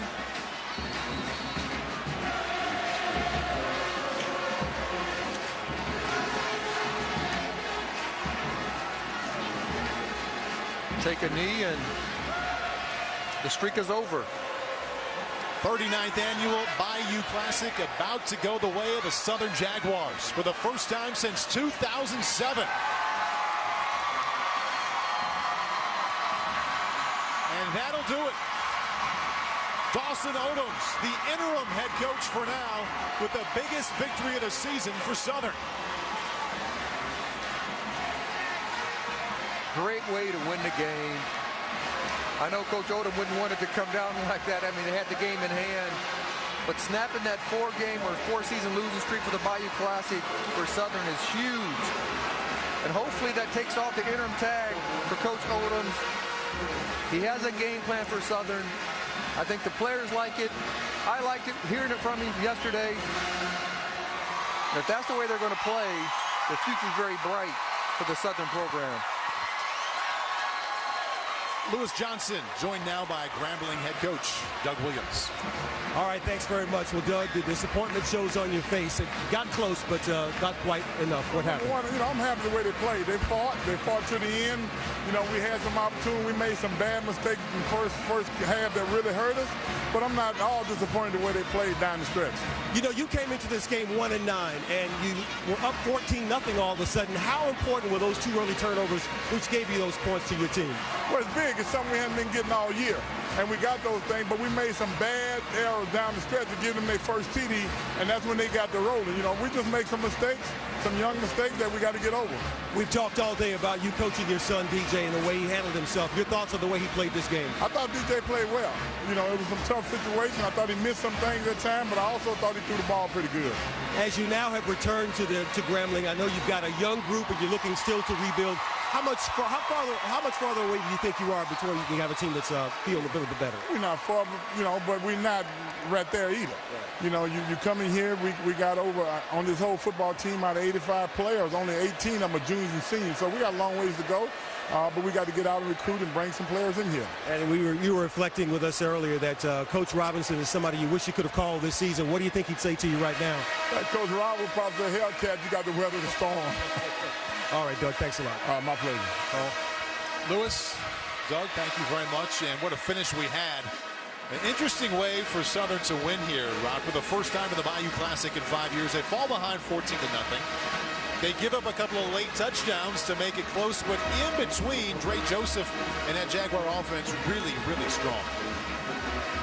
They didn't probably play the perfect game, but they played well enough to win the game. And Southern came out slow, as you said, and finished strong.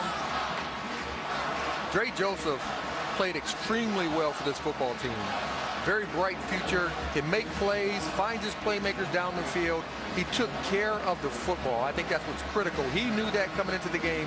If he played well, they had an opportunity to win this game. And the winning head coach for Southern is Dawson Odoms. He's standing by with Lewis. Thanks again, Paul. Well, Coach, the 4-year slide is over, so how does it feel to have grabbed this win as the interim head coach for the Jaguars? Well, it's a big game, man. I just told these guys I wanted it more for our senior class who never beaten Grambling. And, I tell people when something comes to an end, that means something new is beginning. And right now, we started out with New Street. You wanted to start things in a very structured and disciplined way. You use that word a lot. Did we see some of that discipline showing up here in this game? Well, yeah, guys got to understand, you can't make those kind of mistakes that are self-inflicting. So, I'm proud of the way they competed, and I'm excited about going forward. On my left here is your quarterback, Dre Josephs, who threw for 5 touchdowns. How about the way he played today? Well, it's what we expect from him. He's had a great season, and he's played well every Saturday and give us a chance to win. And, he had another great Saturday, and we're happy to have him as our quarterback. Dre, let me turn to you. You had a big day today. We talked before this game about you playing 2 halves in the last 2 years. What was it like to start and have this type of a performance? I mean, it felt good to come out and just, lead my team to victory. Coach Odom stressed the whole week. As you practice good, you deposit good things in the bank. So when we come out here on Saturday, we were able to withdraw. And that's what we did. We just leaned on our linemen. They did an awesome job of allowing us to run the ball tonight, to chew some clock at the end of the game. And I just think that propelled us to a win. If there's ever a game where we can say throw out the records, this is it. Neither one of you came in with strong records throughout the season. But what is it about being in this building, this game, the history that allows what we just saw? I mean, everybody's watching the game. I remember when I was a little boy, watching this game on TV, even coming to the game. My dad went to Grambling, ironically, and, he used to take me and my brother to the game. Never once did I think that I'd be coming here to Southern, but I'm here, and, it feels good to win. And so to stand here now victorious, you hear your alma mater being played in the background. What type of memories will you leave with this building? What will you be telling your son one day about what you did here at the Bayou Classic? I mean, since I'm just a junior, I plan on coming back next year and trying to, do more than what I did today. Make some more memories. Right. Therefore, I can leave with something better than what I did today to be able to tell them instead of this game. I mean, next season I just try to come out and just try to have a better season than I did this year. Working hard. God, the Bible says the humble will be exalted. And I just try to remain humble throughout my life, and, it pays off. And your words are humble now. Congratulations. Thank you. Paul? All right, thank you very much, Lewis, and also thank you to Dre Joseph, and a big congratulations to Dre Joseph for the way he played today. That feels good for any head coach. Oh, actually, he ducked out of the way. Maybe it feels with the good to quickness. Huh? That's the quickness. Because you know you won the game, but you don't get soaked with the ice water. Dawson Odoms, reason to celebrate here. Dre Joseph, 5 touchdowns and 0 interceptions. Sylvester Nzikwe also 25 carries for 100 yards. Individual numbers aside, bottom line, the biggest game of the year for both these teams, the Bayou Classic, and Southern wins for the first time in 5 years. Southern played extremely well. Joseph had an outstanding game, and he knew it. Talking yesterday, if I play well, it gives my team an opportunity to make some plays and we can win this football game. He played extremely well. The defense showed up, made some plays. The running game got going. Everything got going for Southern to snap that streak.